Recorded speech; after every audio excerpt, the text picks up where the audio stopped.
Les tablettes d'argile de la Mésopotamie ancienne constituent notre fenêtre la plus directe sur les cosmologies et les systèmes de pouvoir des civilisations sumériennes et akkadiennes. Ces documents, datant de plus de 4000 ans, contiennent des récits de création, des listes de divinités et des chroniques de rois anciens. Au cours des siècles, ces textes ont été réinterprétés de nombreuses façons, certaines fondées sur l'archéologie rigoureuse, d'autres sur la spéculation. Cette exploration examine ce que les tablettes disent réellement sur la structure du pouvoir, les hiérarchies divines et les figures d'autorité qui régissaient le monde ancien. Nous procédons lentement, texte par texte, sans dramatisation, en présentant simplement ce que l'archéologie et l'épigraphie nous permettent de savoir. Les documents que nous allons examiner au cours de cette exploration proviennent d'une civilisation appelée Sumer, située dans le sud de la Mésopotamie, entre les fleuves Tigre et Euphrate. Cette région, qui couvre aujourd'hui le territoire de l'Irak méridional, a été le foyer de l'une des plus anciennes civilisations urbaines du monde. Les premières traces écrites de Sumer remontent à environ 3200 avant notre ère, bien que les archéologues estiment que des établissements humains complexes existaient dans cette région depuis plusieurs millénaires auparavant. Les vestiges archéologiques montrent que des villages agricoles organisés s'étaient développés dans cette plaine alluviale dès le 7e millénaire avant notre ère. Les textes sumériens que nous possédons aujourd'hui ont été préservés sur des tablettes d'argile. Ces tablettes ont été écrites avec un système d'écriture appelé cunéiforme, qui utilisait des caractères en forme de coins ou de clous pressés dans l'argile humide. Cette technologie d'enregistrement a permis aux Sumériens de conserver des informations sur une longue durée. Lorsque ces tablettes étaient cuites au soleil ou au four, l'argile durcissait et le texte devenait permanent. Au fil des siècles, des milliers de ces tablettes ont survécu, ensevelies sous le sol et préservées jusqu'à ce que les archéologues les découvrent à partir du XIXe siècle. Certaines de ces tablettes mesurent quelques centimètres seulement, tandis que d'autres sont plus grandes et contiennent des textes plus élaborés. L'archéologie mésopotamienne, en tant que discipline, a commencé au XIXe siècle avec des expéditions européennes dans le Moyen-Orient. Des chercheurs comme Henry Rawlinson et Austen Henry Layard ont mené les premières fouilles systématiques sur des sites comme Ninive et Ur. Ces excavations ont révélé des milliers de tablettes qui ont permis aux savants de déchiffrer le cunéiforme et de commencer à comprendre la civilisation sumérienne. Au cours des 150 années suivantes, les méthodes archéologiques se sont considérablement affinées. Les chercheurs modernes utilisent maintenant la stratigraphie, la datation au carbone et d'autres techniques scientifiques pour dater les artefacts et établir des chronologies précises. La stratigraphie est une méthode qui consiste à examiner les couches de sol et de débris pour déterminer l'ordre chronologique des objets découverts. La méthode archéologique implique plusieurs étapes distinctes. D'abord, les archéologues identifient et localisent un site potentiel basé sur des témoignages historiques, des rapports locaux ou des prospections de surface. Ensuite, ils commencent les fouilles en excavant méthodiquement couche par couche. Chaque objet découvert est documenté avec précision, y compris sa position exacte dans le sol. Cette documentation permet aux chercheurs de reconstituer l'histoire du site. Les tablettes découvertes sont ensuite nettoyées, conservées et traduites. La traduction de textes anciens est une entreprise complexe qui exige une connaissance approfondie de la langue, du contexte culturel et de l'histoire. Lorsque les archéologues examinent les tablettes sumériennes, ils cherchent à comprendre plusieurs catégories de documents. Il existe des tablettes administratives qui enregistrent des transactions commerciales, des impôts et des inventaires. Il y a des textes religieux qui décrivent les rituels, les prières et les récits de création. Il y a aussi des listes royales qui énumèrent les noms des rois et la durée de leur règne. Les lettres privées et les contrats professionnels constituent une autre catégorie importante. Chacune de ces catégories nous fournit des informations différentes sur la structure de la société sumérienne et sur la manière dont le pouvoir était organisé et exercé. La datation des tablettes sumériennes utilise plusieurs méthodes complémentaires. La première méthode est la datation relative, qui se base sur la stratigraphie et sur les styles d'écriture. Lorsqu'une tablette est découverte dans une couche archéologique spécifique, sa position dans les strates de sol peut indiquer son âge relatif par rapport à d'autres objets. Les historiens et les paléographes peuvent aussi examiner le style du cunéiforme pour identifier l'époque à laquelle la tablette a été écrite, car le style de l'écriture changeait au fil des siècles. La seconde méthode est la datation absolue, qui utilise des techniques scientifiques comme la datation au carbone 14. Cependant, cette méthode ne peut être appliquée qu'à des matériaux organiques comme le bois ou les os, pas à l'argile elle-même. L'étude du contexte archéologique est aussi cruciale que la traduction du texte lui-même. Lorsqu'une tablette est découverte, ce qui l'entoure peut révéler des informations précieuses. Si une tablette est trouvée dans un bâtiment administratif, elle était probablement un document officiel. Si elle est trouvée dans une habitation privée, elle peut avoir des usages différents.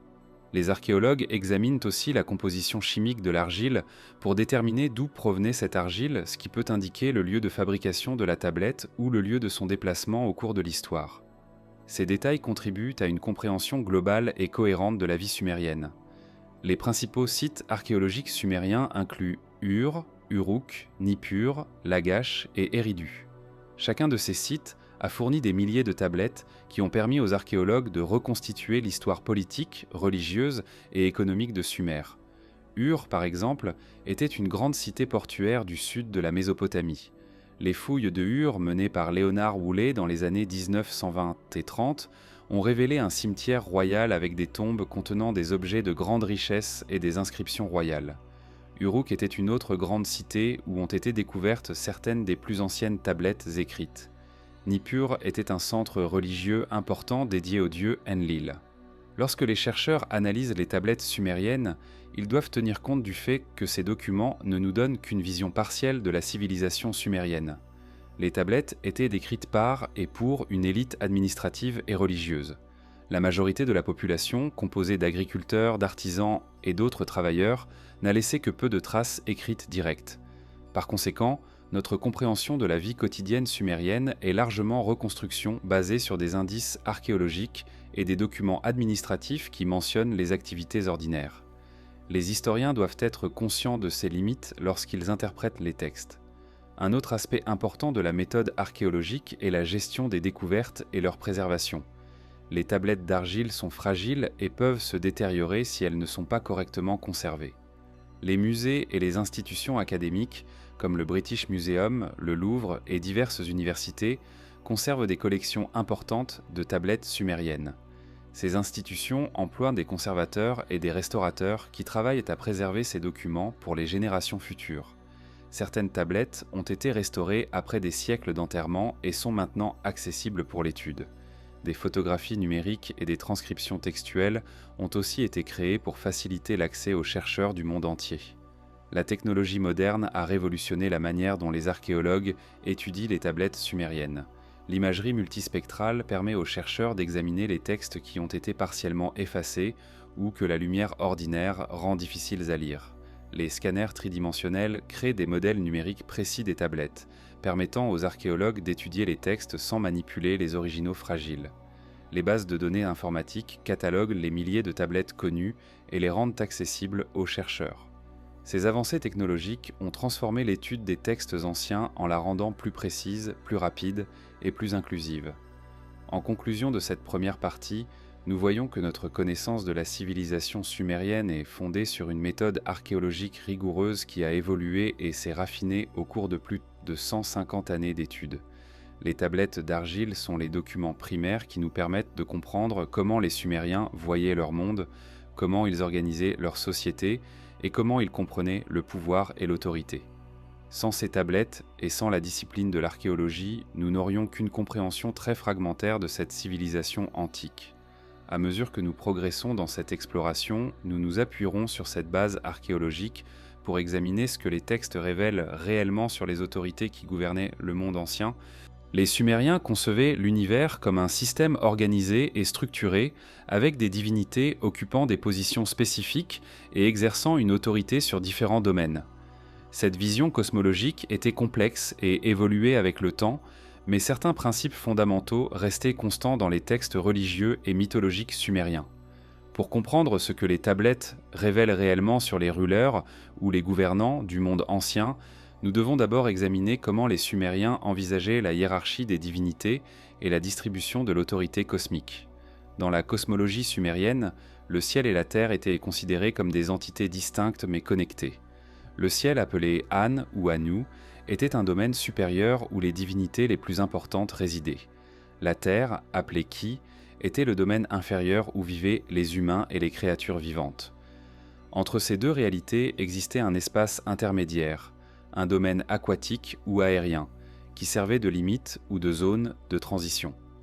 Cette division tripartite de l'univers apparaît dans de nombreuses cultures anciennes et représente une manière fondamentale d'organiser la compréhension humaine du cosmos. Au sommet de la hiérarchie divine sumérienne se trouvait une assemblée de dieux, une sorte de conseil divin. Ces divinités avaient des noms spécifiques et des attributions particulières. Anu ou An était généralement considéré comme le dieu du ciel et représentait le domaine céleste primordial. Enlil était un dieu de grande importance, souvent décrit comme le seigneur de l'air ou le chef du panthéon divin. Enki était un dieu de la sagesse et de l'eau douce, associé à la fertilité et à la connaissance. Ninursag était une déesse mère, une figure créatrice dans les récits de création sumériens. Nana était le dieu de la lune, tandis que Utu était le dieu du soleil. Inanna était une déesse complexe associée à l'amour, à la guerre et à la fertilité. Ces divinités n'étaient pas abstraites ou immatérielles dans la conception sumérienne. Au contraire, ils étaient envisagés comme des êtres ayant une forme physique, une volonté et une personnalité. Ils mangeaient, dormaient, se battaient et formaient des alliances. Ils avaient des enfants et des descendants, créant une généalogie divine complexe. Les temples sumériens étaient construits pour servir de demeure à ces divinités. Une statue du dieu ou de la déesse était placée dans le temple, et les prêtres menaient des rituels pour servir et honorer le dieu. Les offrandes de nourriture, d'encens et d'autres biens étaient présentées aux dieux. Les Sumériens croyaient que si les dieux n'étaient pas convenablement honorés et nourris, ils pourraient se retirer et causer du malheur à la communauté. Les textes sumériens énumèrent souvent ces divinités en listes appelées listes théogoniques ou énumées. Ces listes énumèrent les dieux dans un ordre particulier, généralement basé sur leur importance ou leur rang cosmique. Une liste bien connue énumère plus de 600 noms de divinités, bien que beaucoup d'entre eux soient des épithètes ou des noms alternatifs pour les mêmes dieux. Cette prolifération de noms reflète la complexité de la religion sumérienne et la manière dont les différentes cités et régions pouvaient avoir leur propre version des dieux et des histoires.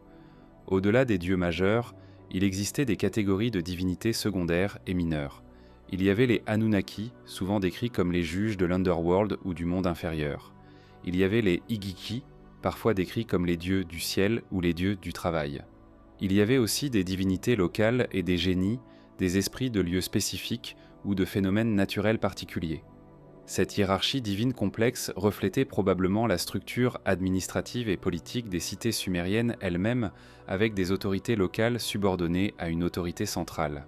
La cosmologie sumérienne incluait aussi des descriptions de réalmes ou de domaines séparés. Le domaine des dieux était le ciel, un lieu d'éternité et de puissance. Le domaine des humains était la surface terrestre, un lieu de limitation et de mortalité.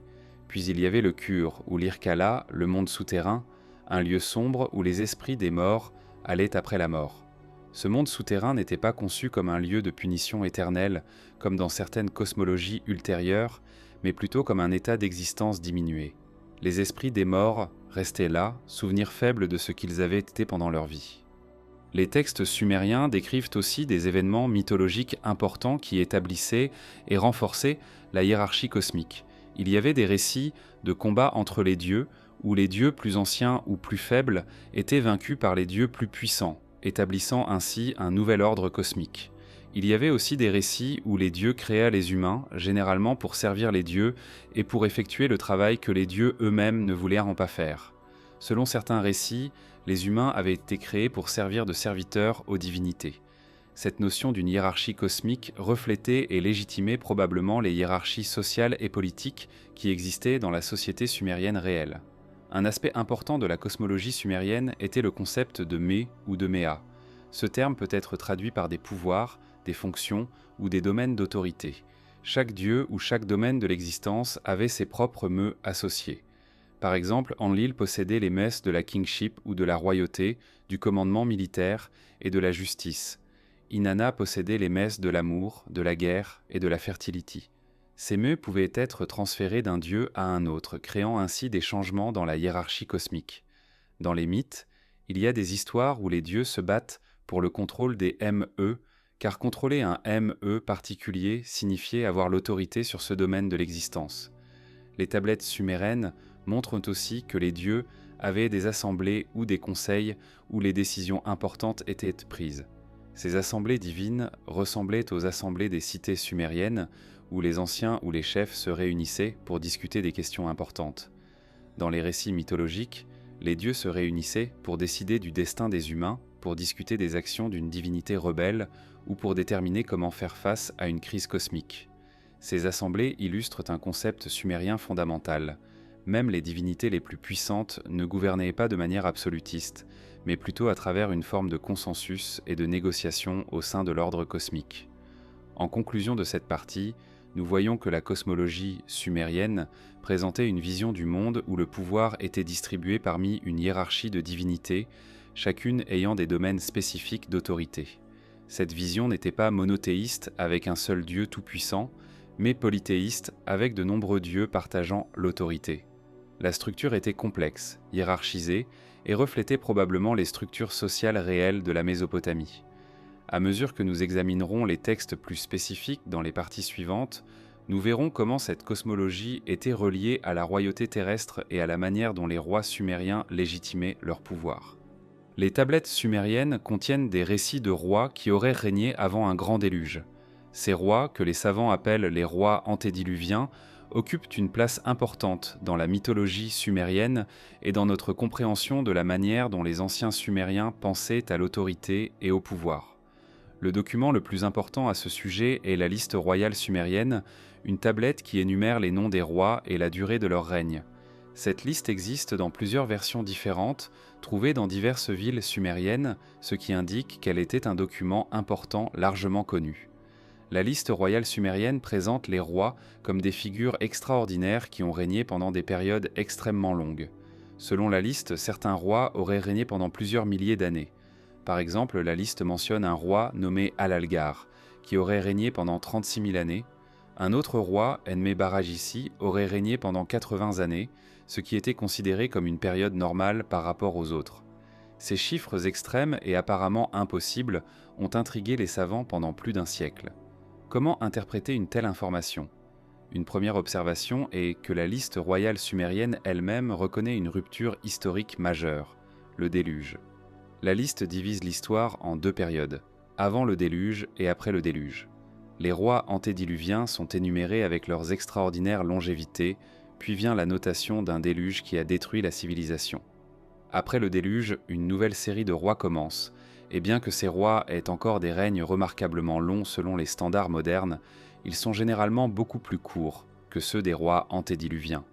Cette structure suggère que les Sumériens distinguaient nettement entre deux âges différents de l'humanité et du gouvernement.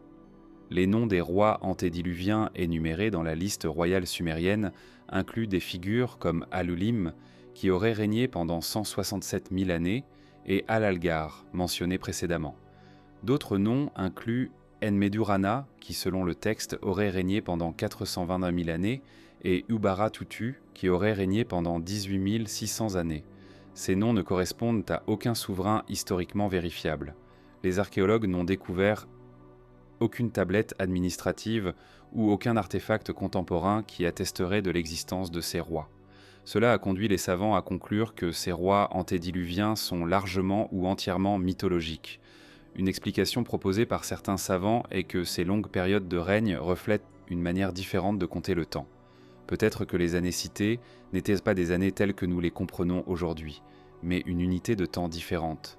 Certains chercheurs ont proposé que ces longues périodes pourraient représenter des périodes dynastiques ou des générations plutôt que des années individuelles. Cependant, cette explication est spéculative, et nous ne pouvons pas vérifier avec certitude comment les Sumériens entendaient ces chiffres. Ce qui est clair, c'est que les Sumériens reconnaissaient qu'il existait une différence entre les temps antédiluviens et le présent historique qu'ils vivaient. En contraste avec la mythologie des rois antédiluviens, la liste royale sumérienne énumère aussi des rois post-diluviens qui peuvent être partiellement vérifiés par l'archéologie. Après la notation du déluge, la liste mentionne des rois comme Enmebaragesi de Kish, dont l'existence est confirmée par des découvertes archéologiques et des inscriptions contemporaines. Ce Enmebaragesi est un point de jonction entre la mythologie et l'histoire vérifiable. Avant lui, les rois sont purement mythologiques. Après lui, il existe une progression de rois dont certains peuvent être identifiés avec des artefacts et des inscriptions archéologiques. Le texte intitulé l'Atrahasis ou l'Enuma Elish, bien qu'il soit principalement une histoire akkadienne plutôt que sumérienne, contient des récits parallèles du déluge et des événements cosmiques qui l'ont précédé. Cet Enuma Elish décrit comment les dieux créa les humains et comment, à un moment donné, la population humaine devint trop bruyante et trop nombreuse, troublant le repos des dieux. En conséquence, les dieux décidèrent d'envoyer un déluge pour détruire l'humanité. Selon le récit, seul un homme pieux, Atra-Hasis ou Utnapishtim, fut averti par un dieu bienveillant et construisit un bateau pour sauver sa famille et des animaux. Ce récit a des parallèles remarquables avec l'histoire biblique de Noé et du déluge. L'existence de ces récits du déluge dans les traditions sumériennes, akkadiennes et plus tard hébraïques a suscité beaucoup de spéculations sur un événement historique réel. Des archéologues comme Léonard Woolley ont proposé que le déluge pourrait correspondre à une grande inondation qui a effectivement eu lieu en Mésopotamie à un certain moment préhistorique. Les preuves archéologiques montrent qu'il y a eu plusieurs inondations majeures en Mésopotamie au cours de sa longue histoire. Une couche de sédiments limoneux découverte lors des fouilles à Ur et ailleurs pourrait correspondre à une de ces inondations. Cependant, les dates de ces inondations et leur étendue exacte demeurent débattues parmi les archéologues. Pour les historiens modernes, la question ne est pas tant si un déluge historique a eu lieu, mais plutôt comment les anciens Sumériens utilisaient le concept du déluge pour donner un sens à leur histoire. Le déluge servait de point de rupture narratif, séparant l'âge mythique ancien du présent historique du conteur. C'était une manière de dire « tout ce qui vient avant était différent, était un autre âge, était un temps des origins ». Cette structure narrative a permis aux Sumériens de préserver et de transmettre des histoires anciennes tout en reconnaissant que leur propre époque était historiquement différente. Les rois antédiluviens, bien que mythologiques, ne devaient pas être complètement ignorés en tant que source d'informations sur la pensée sumérienne. Ces récits révèlent comment les Sumériens concevaient l'autorité dans les temps anciens. Les rois antédiluviens ne sont jamais décrits comme des demi-dieux ou comme des êtres d'une nature différente de celle des rois post-diluviens. Ils étaient simplement des rois qui avaient se régner pendant des périodes très longues. Cela suggère que les Sumériens envisageaient la royauté comme une institution stable et continue, et que la longévité d'un roi était peut-être un signe de sa légitimité ou de sa faveur divine. Un aspect intéressant de la liste royale sumérienne est qu'elle mentionne une succession de royautés qui avaient émigré d'une ville à une autre. La liste indique que, à différents moments de l'histoire sumérienne, la royauté était basée à Kish, puis à Uruk, puis à Ur, et ainsi de suite. Cette notion de royauté itinérante, ou d'une royauté qui changeait de siège, reflète probablement l'histoire réelle de la Mésopotamie où différentes cités priaient de l'importance à différentes périodes. Cela suggère aussi que les Sumériens envisageaient la royauté moins comme un titre personnel que comme une fonction ou une position qui pouvait être transférée d'une cité à une autre. En conclusion, les rois antédiluviens des tablettes sumériennes sont largement mythologiques, dépourvus de vérification archéologique directe. Cependant, ces figures révèlent des informations importantes sur la manière dont les Sumériens comprenaient le pouvoir, l'autorité et l'histoire. Le déluge servait de point de rupture culturelle séparant un âge ancien et divin d'une époque plus récente et historique. En examinant ces récits, nous commençons à voir comment les systèmes de pouvoir sumériens étaient justifiés et intégrés dans une cosmologie plus large. À mesure que nous progressons, nous examinerons les rois historiques vérifiables et la manière dont ils revendiquaient l'autorité. L'Enuma Elish est un récit de création akkadi qui a été trouvé sur 7 tablettes découvertes à Ninive dans la bibliothèque du roi assyrien Assurbanipal. Le titre, Enuma Elish, provient des premières paroles du texte, qui se traduit par « canto dessus ». Ce poème épique décrit la création du monde, l'émergence des dieux et l'établissement de l'ordre cosmique. Bien que ce soit un texte akkadien plutôt que strictement sumérien, il reprend et transforme les traditions mythologiques sumériennes plus anciennes. L'Enuma Elish nous fournit un portrait détaillé de la manière dont les anciens Mésopotamiens comprenaient la création, le pouvoir divin et l'ordre politique. Le poème commence par une description du chaos primordial. Au commencement, il y avait 2 divinités primordiales, Apsu, les eaux douces, et Tiamat, les eaux salées ou l'océan primordial. Ces 2 divinités existaient dans un état de mélange ou de fusion, un chaos indifférencié. De ce mélange naquirent d'autres divinités. Anshar et Kishar furent engendrés représentant l'horizon céleste et l'horizon terrestre. Puis Anu fut engendré, le dieu du ciel. Ensuite vint Enki ou Ea, le dieu de la sagesse et de l'eau douce. Chacune de ces générations divines représentait une étape dans l'émergence de l'ordre à partir du chaos. Cependant, l'émergence des nouvelles divinités causa des perturbations. Les dieux plus jeunes faisaient du bruit et troublaient le repos d'Apsu et de Tiamat. Apsu, irrité par cette perturbation, décida de détruire ces dieux jeunes. Tiamat, bien qu'initialement réticente, fut persuadée de soutenir ce plan. Cependant, Enki, averti du danger, utilisa sa sagesse pour endormir Apsu et le tuer, établissant ainsi la première victoire du nouvel ordre cosmique sur l'ancien. Enki devint alors le chef des dieux et établit son domaine dans les eaux. Marduk, fils d'Enki, naquit de ce nouvel ordre cosmique établi par la défaite d'Apsu. Après la mort d'Apsu, Tiamat, la divinité primordiale des eaux salées, pensa à la vengeance. Elle créa une armée de monstres terribles pour attaquer les dieux jeunes. Tiamat elle-même devint monstrueuse, prenant la forme d'un dragon ou d'une bête sauvage. Les dieux jeunes, effrayés par cette menace, se réunirent en assemblée. Ils envoyèrent divers guerriers pour affronter Tiamat, mais un après un, ces guerriers furent vaincus ou se retirèrent, intimidés par la puissance terrible du monstre primordial. La menace augmenta, et les dieux ne voyaient pas comment ils pourraient survivre à cette attaque. C'est à ce moment du récit que Marduk se présenta.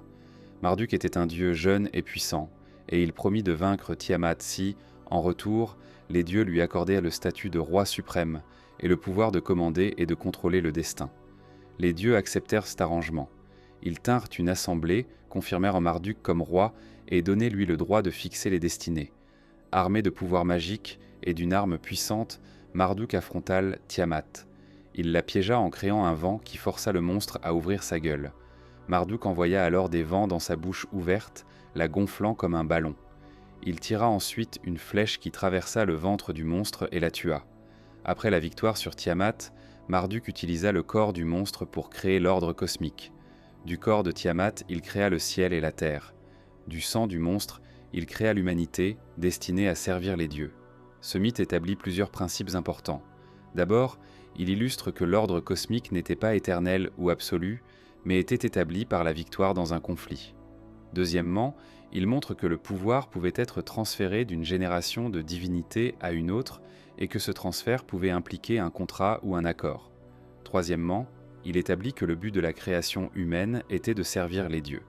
Le reste de l'Enuma Elish détaille la célébration de Marduk en tant que roi des dieux.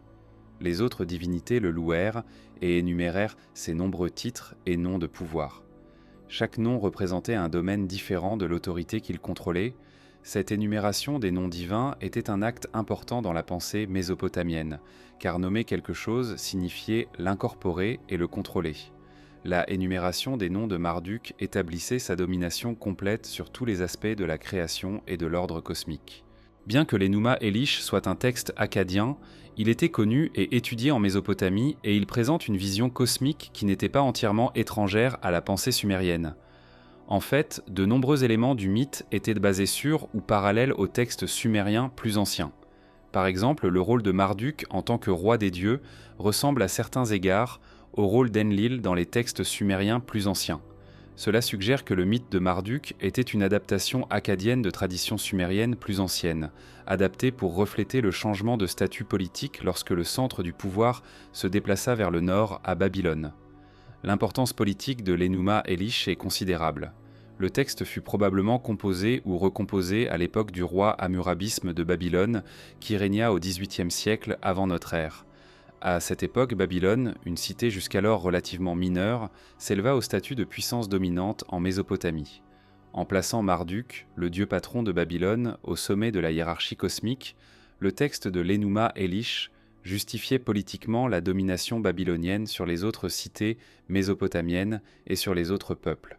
Si Marduk était le roi suprême des dieux, alors le roi de Babylone, son représentant sur terre, avait l'autorité de régner sur tous les autres royaumes. Cette fusion du mythe cosmique et de la politique réelle illustre un modèle important dans la pensée mésopotamienne ancienne. Les divinités n'étaient pas confinées au domaine purement religieux ou spirituel, mais étaient directement liées aux structures politiques et à l'organisation du pouvoir terrestre.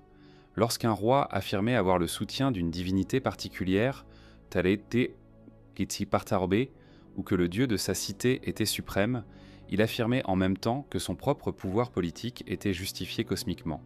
Cette interrelation entre le divin et le politique était fondamentale à la pensée mésopotamienne. L'Enuma Elish révèle aussi comment le pouvoir pouvait être conçu comme quelque chose d'acquis plutôt que d'inné.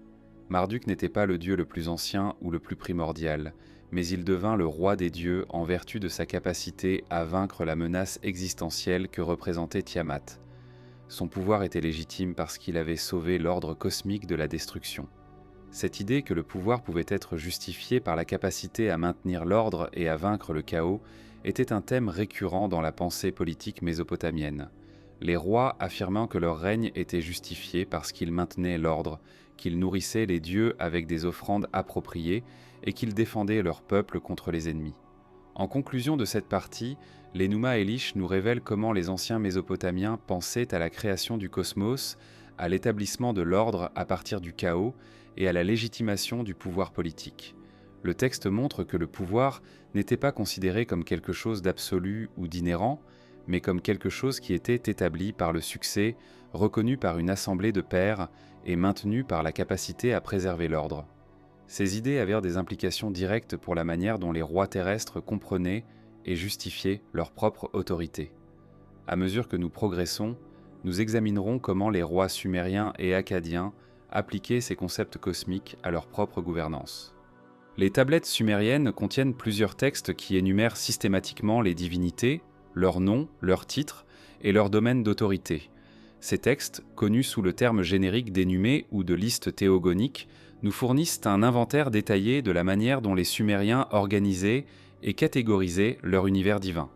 L'un des énumés sumériens les plus importants et les plus complets est le texte connu sous le nom de Anu et Anutu, ou l'énumé d'Anu, qui existait dans plusieurs versions et qui a été découvert sur plusieurs tablettes en différents endroits de Mésopotamie. L'énumé d'Anu énumère les noms et les épithètes de plus de 600 divinités, bien que le nombre exact varie selon les différentes versions du texte. L'énumé commence par les divinités les plus importantes et progresse vers les divinités mineures. Les dieux majeurs énumérés incluent Anu, le dieu du ciel primordial, Enuma ou Enlil, le seigneur de l'air et une figure d'autorité majeure, Enki, le dieu de la sagesse et des eaux douces, Ninursag, la déesse mère et plusieurs autres divinités d'importance majeure. Après les dieux majeurs viennent des figures secondaires, puis des divinités même mineures et des génies ou esprits associés à des lieux spécifiques ou à des phénomènes particuliers. Le texte énumère les divinités en groupes, souvent basés sur des relations généalogiques ou sur des domaines d'activité partagés. Par exemple, il existe des groupes de divinités associés à l'agriculture et à la fertilité, des groupes associés au domaine aquatique, des groupes associés à la guerre et à la violence, et ainsi de suite. Cette organisation révèle comment les Sumériens catégorisaient leur univers divin. Il n'y avait pas un seul dieu responsable de chaque domaine, mais plutôt un groupe de divinités qui travaillaient ensemble ou dans des rôles complémentaires. Chaque divinité était associée à un ou plusieurs noms ou titres spécifiques. Ces noms reflétaient souvent les attributs ou les responsabilités de la divinité. Par exemple, Enlil était connu par des noms tels que le Seigneur Tempête, le Seigneur de la montagne cosmique et le porteur de la couronne. Chaque nom représentait un aspect différent de sa nature ou de son domaine d'activité. Énumérer ces noms n'était pas simplement un exercice de catalogage, mais avait une signification religieuse et magique. Prononcer le nom d'une divinité était un moyen d'invoquer sa puissance et de établir une relation avec elle. Les énumés sumériens révèlent aussi des hiérarchies au sein de la divinité. Anu, en tant que dieu du ciel primordial, occupait souvent une position supérieure dans les listes. Cependant, son rôle était souvent assez passif ou retiré des affaires du cosmos. Enlil, bien que plus bas dans la hiérarchie en termes de proximité à la source primordiale de puissance, exerçait souvent une autorité plus active et était plus directement impliqué dans la gouvernance du cosmos. Enki, malgré sa position en tant que l'un des dieux majeurs, était parfois présenté comme étant sous l'autorité d'Enlil. Cette hiérarchie ne était pas absolue ou immuable. et différentes traditions ou différentes cités pouvaient avoir des visions légèrement différentes de la hiérarchie des dieux. Les énumés incluaient aussi des informations sur les temples des dieux et les cités qui les vénéraient. Chaque grand dieu avait généralement un temple principal dans une ou plusieurs cités majeures. Enlil, par exemple, avait son temple principal à Nippur. Enki avait son temple principal à Eridu. Inanna avait son temple principal à Uruk. Nanna, le dieu de la lune, avait son temple principal à Ur. Ces associations entre les dieux et les cités étaient importantes parce qu'elles liaient la religion aux structures politiques réelles de la Mésopotamie. Lorsqu'une cité affirmait que son dieu était puissant ou était suprême dans la hiérarchie, elle affirmait implicitement son propre statut politique. Les énumés sumériens contenaient aussi souvent des hymnes ou des prières adressées aux dieux énumérés. Ces hymnes louaient les dieux pour leurs accomplissements, leurs pouvoirs et leurs bénédictions. Ils décrivaient les festivités tenues en l'honneur des dieux, les offrandes qui leur étaient présentées et les bénédictions que les dieux accordaient à ceux qui les vénéraient. Ces hymnes, bien que religieux, contenaient aussi des informations sur les pratiques sociales et politiques réelles. Par exemple, les hymnes mentionnaient souvent le rôle des rois dans le maintien de la relation correcte entre les humains et les dieux. Un énumé sumérien particulièrement révélateur s'appelle la Théogonie. La Théogonie de Dunu. Ce texte énumère les divinités primordiales et décrit comment elles s'engagèrent dans une série de conflits, comment certaines d'entre elles furent tuées et comment l'ordre cosmique fut établi par la victoire des dieux plus jeunes sur les dieux plus anciens. Ce texte ressemble à l'Enuma Elish akkadien en ce sens qu'il décrit l'établissement de l'ordre cosmique par le conflit plutôt que par la création originelle. Cependant, tandis que l'Enuma Elish met l'accent sur la victoire de Marduk, la Théogonie de Dunu semble refléter une vision sumérienne plus ancienne où plusieurs dieux partagent l'autorité. Les énumés sumériens fournirent aussi des informations sur les festins et les rituels divins. Les textes décrivent comment les dieux se réunissaient lors de festins cosmiques, comment les offrandes et les nourritures étaient préparées et présentées, et comment les destinées des mortels étaient déterminées lors de ces réunions divines. Ces descriptions de festins et de réunions divines reflétaient probablement les pratiques sociales réelles des Sumériens. Les rois et les élites sumériens tenaient eux aussi de grands festins et des réunions où étaient prises les décisions importantes affectant la communauté. Une caractéristique intéressante de certains énumés était leur inclusion de divinités étrangères. À mesure que les Sumériens entraient en contact avec d'autres peuples et que leur empire s'étendait, ils incorporaient les divinités d'autres cultures dans leur système religieux. Cela reflétait une flexibilité remarquable dans la pensée religieuse sumérienne. Au lieu de rejeter les dieux des peuples conquis, les Sumériens les intégraient dans leur propre panthéon, souvent en affirmant qu'ils étaient des manifestations ou des hypostases des dieux sumériens. Cette approche permettait une certaine continuité religieuse lors de la conquête politique. Les énumés sumériens nous révèlent aussi comment les Sumériens pensaient à la transmission d'autorité et de pouvoir. Les listes généalogiques des dieux montrent comment le pouvoir avait été transmis de génération en génération de divinités. Certains dieux héritaient du pouvoir de leurs parents, tandis que d'autres l'acquéraient par leur capacité ou par une décision de l'assemblée divine. Ces modèles mythologiques de transmission d'autorité reflétaient sans doute les pratiques réelles de transmission du pouvoir politique dans la société sumérienne. Les rois succédaient souvent à leur père, mais parfois, lors d'une crise ou d'une transition, le pouvoir était redistribué à d'autres lignées. En conclusion de cette partie, les énumés sumériens nous fournissent un inventaire systématique de la cosmologie divine sumérienne. Ils révèlent une vision d'un univers organisé hiérarchiquement, où de nombreux dieux partageaient l'autorité sur différents domaines. Ces énumés n'étaient pas simplement des listes abstraites, mais des documents qui liaient la cosmologie divine à la réalité politique et religieuse de la Mésopotamie.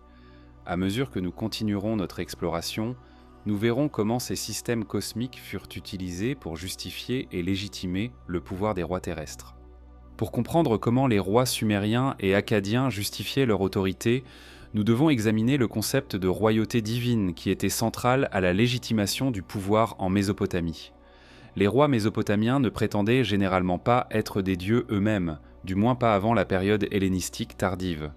Au lieu de cela, ils affirmaient être les représentants élus ou désignés des dieux sur terre. Les tablettes sumériennes révèlent que la royauté était conçue comme une institution divine, une position sacrée créée par les dieux eux-mêmes pour gouverner l'humanité en leur nom. Un concept clé de la royauté mésopotamienne était celui du me ou du méa que nous avons mentionné précédemment. L'homme de la royauté était un domaine d'autorité particulier qui incarnait tous les pouvoirs nécessaires pour gouverner.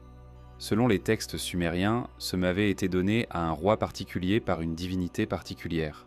Lorsqu'un roi affirmait posséder le me de la royauté, il affirmait que sa position était légitime et sanctionnée par les dieux. Si un roi perdait le me, soit par défaite, soit par l'absence de la faveur divine, il perdait le droit de régner. Cette idée explique pourquoi certains textes sumériens enregistrent comment la royauté était transférée d'une cité à une autre. La royauté suivait le me qui pouvait être transféré selon la volonté des dieux. Les textes sumériens décrivent aussi le processus de désignation d'un roi comme impliquant les dieux de manière plus directe. Un récit sumérien raconte comment la royauté avait d'abord été établie par Anu et Enlil après la création de l'humanité. Anu et Enlil, selon le texte, avaient créé la royauté comme une institution pour que l'humanité puisse être gouvernée. Ils avaient alors établi le premier roi.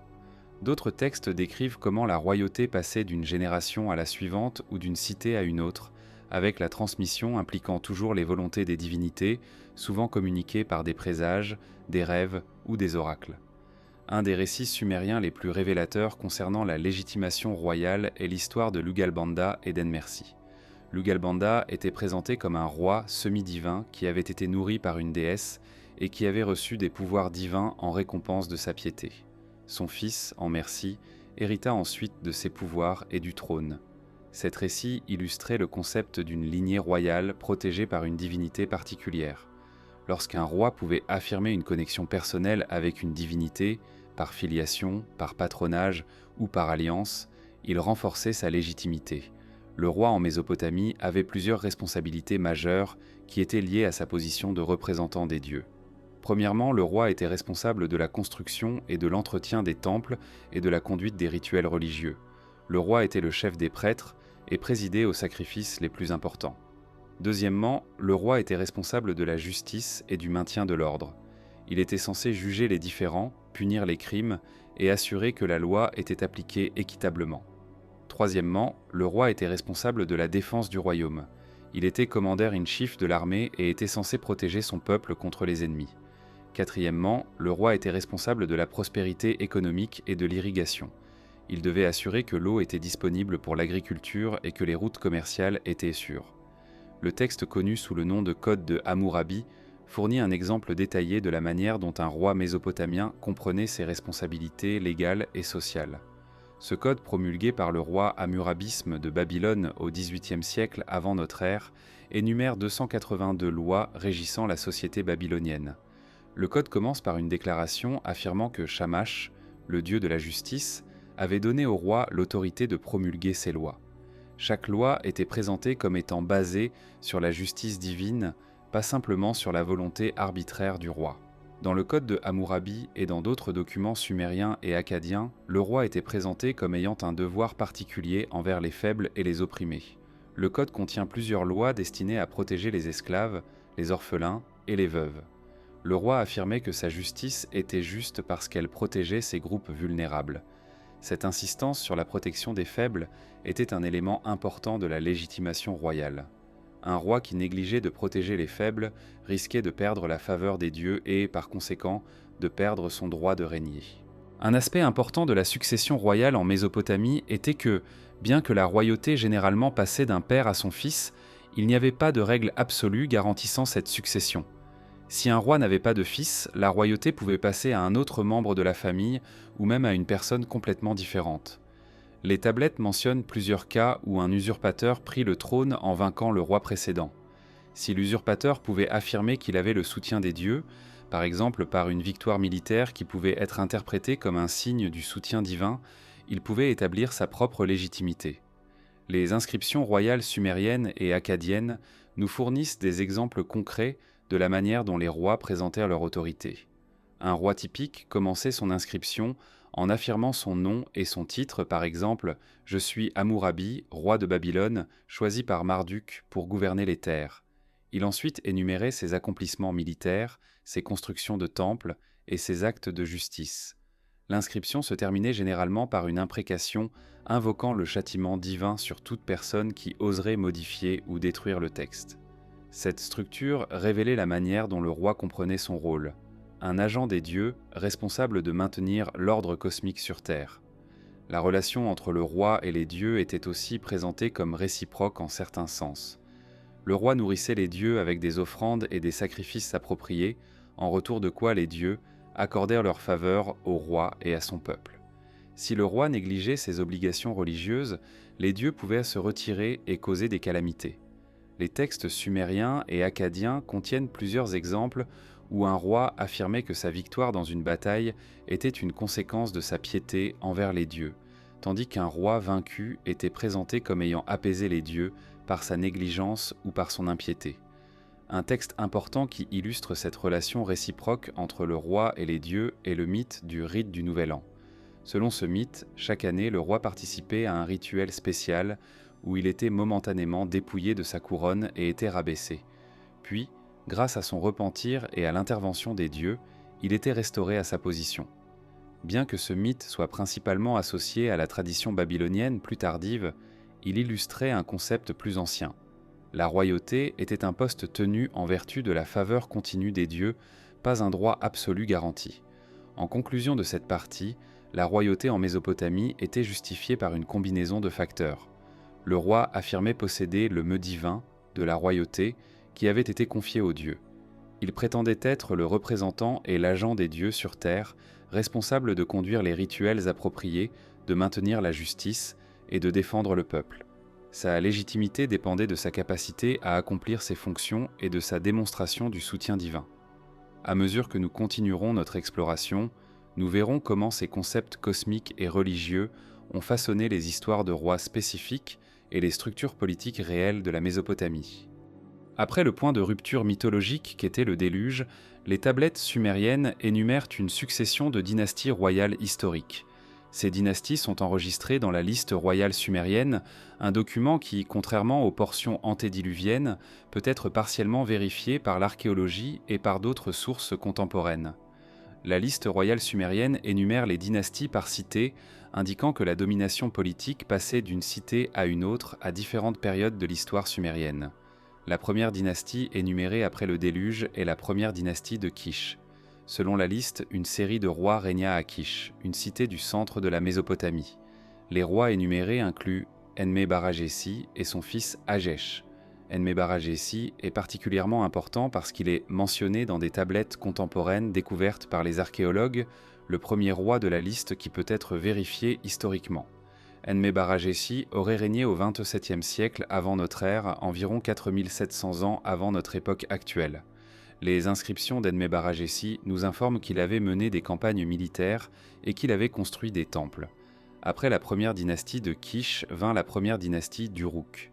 Les rois d'Uruk incluaient Gilgamesh, une figure semi-légendaire devenue très célèbre grâce à l'épopée de Gilgamesh, un récit épique sumérien qui a survécu jusqu'à nos jours. Selon la liste royale sumérienne, Gilgamesh aurait régné pendant 126 ans, un nombre remarquable même pour les standards mésopotamiens. L'épopée de Gilgamesh dépeint Gilgamesh comme un roi puissant mais aussi comme un tyran qui oppressait son peuple. Il est présenté comme 2 tiers dieu et 1 tiers humain, ayant reçu une sagesse particulière mais aussi étant confronté à la mortalité inévitable. L'épopée ne résout pas vraiment si Gilgamesh était un roi légitime ou illégitime. Elle le présente plutôt comme une figure complexe dont l'héritage était mixte. Après la première dynastie d'Uruk vint une succession d'autres dynasties énumérées par la liste royale sumérienne. Chacune de ces dynasties représentait une période où une cité particulière prédominait en Mésopotamie. Après Uruk vint la première dynastie d'Ur. Puis vint une période appelée la période d'Akkad, où une dynastie akkadienne du centre-nord établit la domination sur l'ensemble de la Mésopotamie. La dynamique représentée dans la liste royale sumérienne est celle d'une compétition constante entre les cités pour la domination régionale, avec la suprématie politique passant d'une cité à une autre selon les fortunes militaires. L'archéologie a confirmé que la dynamique décrite dans la liste royale sumérienne correspondait à la réalité historique. Les fouilles à Kish, à Uruk et à Ur ont révélé des preuves d'occupation continue et de changement de pouvoir politique. Les artefacts trouvés à ces sites montrent que les cités étaient parfois fortifiées contre les attaques les unes des autres, suggérant un état de conflit intermittent. Les inscriptions royales découvertes à ces sites énumèrent souvent les victoires militaires et les conquêtes territoriales. Cependant, ces inscriptions révèlent aussi que la domination politique n'était jamais absolue ou permanente. Un roi pouvait conquérir une région voisine, mais les générations suivantes pouvaient perdre ses gains ou être renversées. L'une des dynasties les plus importantes énumérées dans la liste royale sumérienne est celle de la troisième dynastie de Ur, souvent appelée Ur III. Cette dynastie régna d'environ 2100 à 1900 avant notre ère et représentait un apogée de la civilisation sumérienne. Les rois d'Ur III, en particulier Ur-Nammu et ses successeurs, construisirent des temples magnifiques, établirent une administration bureaucratique sophistiquée et étendiraient le contrôle politique à travers la Mésopotamie. Les fouilles à Ur et à d'autres sites ont révélé une richesse remarquable d'artefacts de la période Ur III, incluant des temples, des palais et une grande quantité de tablettes administratives. Les tablettes administratives d'Ur III fournissent un aperçu détaillé de la manière dont l'État était organisé à cette époque. Ces tablettes énumèrent les impôts prélevés, les ressources emmagasinées, les travailleurs employés à des projets de l'État et les offrandes faites au temple. Cette documentation bureaucratique révèle une administration complexe et hautement organisée. Le roi d'Ur III n'était pas simplement un guerrier ou un chef de prêtre, mais aussi un administrateur sophistiqué qui supervisait un vaste système de collecte de ressources et de leur redistribution. Les rois d'Ur III affirmèrent que ce système organisé était maintenu en vertu de leur sagesse et de leur faveur divine. Un roi particulier d'Ur III qui est bien documenté est Shulgi, souvent appelé le roi pasteur. Selon la liste royale sumérienne, Shulgi aurait régné pendant 48 ans. Les inscriptions de Shulgi révèlent qu'il se concevait comme un roi sage et juste qui maintenait l'ordre et la prospérité. Les tablettes mentionnent ses constructions de temples, ses réformes légales et ses expéditions militaires. Shulgi était aussi présenté dans les textes religieux comme étant en relation particulièrement close avec une divinité, une affirmation qui renforçait sa légitimité. La période Ur III prit fin avec l'invasion des Élamites, un peuple du sud-ouest de la Mésopotamie. Selon certains textes sumériens, cette invasion fut interprétée comme un signe du retrait de la faveur divine. Les derniers rois d'Ur III sont présentés dans les textes comme ayant échoué à maintenir l'ordre cosmique, ce qui aurait permis aux Élamites de conquérir le territoire. Cette interprétation révèle comment les Sumériens comprenaient les revers militaires et politiques, non pas simplement comme le résultat de forces militaires supérieures, mais comme le résultat d'une rupture dans la relation correcte entre les humains et les dieux. Après la chute de la troisième dynastie de Ur, la Mésopotamie entra dans une période de fragmentation politique. La liste royale sumérienne énumère un grand nombre de petites dynasties régissant des cités individuelles avec relativement peu de coordination entre elles. Cette période, appelée la période paléo-babylonienne, dura environ 300 ans. Au cours de cette période, diverses cités et dynasties rivalisaient pour la prédominance. Finalement, Babylone, une cité jusqu'alors relativement mineure, s'éleva à la prédominance sous le roi Hammurabi au XVIIIe siècle avant notre ère. Hammurabi utilisa une combinaison de conquêtes militaires et d'alliances diplomatiques pour établir la domination babylonienne. Plus important encore, il chercha à légitimer son pouvoir par une réforme juridique et religieuse. Son code de Hammurabi, découvert sur une tablette de basalte noir, énumérait les lois du royaume et affirmait que le pouvoir du roi provenait de Shamash, le dieu de la justice. En promulguant un code légal qui prétendait être équitable et fondé sur les principes divins, Hammurabi renforçait sa légitimité bien au-delà de ce qu'il aurait pu faire avec la simple puissance militaire. L'examen archéologique des diverses dynasties énumérées dans la liste royale sumérienne révèle que ce document, bien qu'il contienne de nombreuses données historiques précieuses, était aussi un document construit avec un but idéologique. La liste présentait une vision linéaire et organisée de l'histoire où la royauté passait d'une cité à une autre de manière ordonnée. Cependant, la réalité archéologique suggère que cette période était plus chaotique, avec plusieurs dynasties régissant parfois simultanément différentes régions. La liste royale sumérienne imposait un ordre narratif sur une réalité plus complexe. En conclusion de cette partie, les dynasties historiques énumérées après le déluge dans la liste royale sumérienne et vérifiées par l'archéologie révèlent une Mésopotamie divisée entre de nombreuses cités-États en concurrence pour la prédominance. Au cours de différentes périodes, différentes cités prédominaient, chacune ayant ses propres dynasties royales qui légitimaient leur pouvoir par des liens religieux et des prétentions à la sagesse et à la justice. À mesure que nous continuerons notre exploration, nous examinerons les cités spécifiques qui furent des centres de pouvoir et de prestige religieux. 3 cités en particulier émergent des tablettes sumériennes comme ayant possédé une importance exceptionnelle en Mésopotamie. Ces cités sont Nippur, Ur et Lagash. Chacune de ces cités était le siège d'un temple majeur dédié à un dieu particulier, et chacune exerçait une influence religieuse et politique disproportionnée à sa puissance militaire réelle. Comprendre le rôle de ces 3 cités nous aide à voir comment le pouvoir politique et l'autorité religieuse étaient inséparablement liés en Mésopotamie. Nippur était la cité sainte de Sumer. Elle était le siège du temple d'Enlil, le dieu que les Sumériens considéraient généralement comme le plus puissant de leur panthéon. Enlil était souvent appelé le Seigneur du commandement ou le Seigneur de la montagne. Les textes sumériens affirmaient que c'était à Nippur qu'Enlil résidait et que c'était à partir de Nippur que tous les actes de création et d'ordre cosmique émanaient. Le temple d'Enlil à Nippur, l'Écure, était considéré comme le centre du monde dans la cosmologie sumérienne. C'est de ce temple que la royauté elle-même était censée émaner. Quand un roi nouvellement établi cherchait à légitimer son pouvoir, l'une de ses actions majeures était souvent d'aller à Nippur et d'être reconnu par les prêtres d'Enlil. Bien que Nippur elle-même n'était jamais la base d'une grande puissance militaire ou d'un empire, son importance religieuse était telle que les rois de cités autres devaient chercher la sanction de ces prêtres. Des tablettes découvertes à Nippur montrent que les rois de diverses cités faisaient des dons au temple de Nippur et participaient à ses festivals religieux. Cet arrangement créait un système où la Mésopotamie était divisée en puissances politiques rivales, mais où toutes ces puissances reconnaissaient l'autorité religieuse supérieure de Nippur. C'était un système de hégémonie religieuse coexistant avec la fragmentation politique. Ur était une autre cité d'importance majeure. Ur était le siège du temple de Nana, le dieu de la lune. Le temple de Nana à Ur, appelé Légisi Nana, était un monument architectural impressionnant. Ur était aussi une grande cité portuaire avec des connexions commerciales étendues. Les fouilles à Ur, particulièrement celles dirigées par Leonard Woolley dans les années 1920 et 30, ont révélé une richesse matérielle exceptionnelle. Un cimetière royal découvert à Ur contenait des tombes avec des objets en or, en argent et en lapis-lazuli, indiquant la richesse considérable de la royauté d'Ur. La troisième dynastie d'Ur, connue sous le nom d'Ur III et qui a régné de 1100 à 1900 avant notre ère, représentait l'apogée du pouvoir de Ur.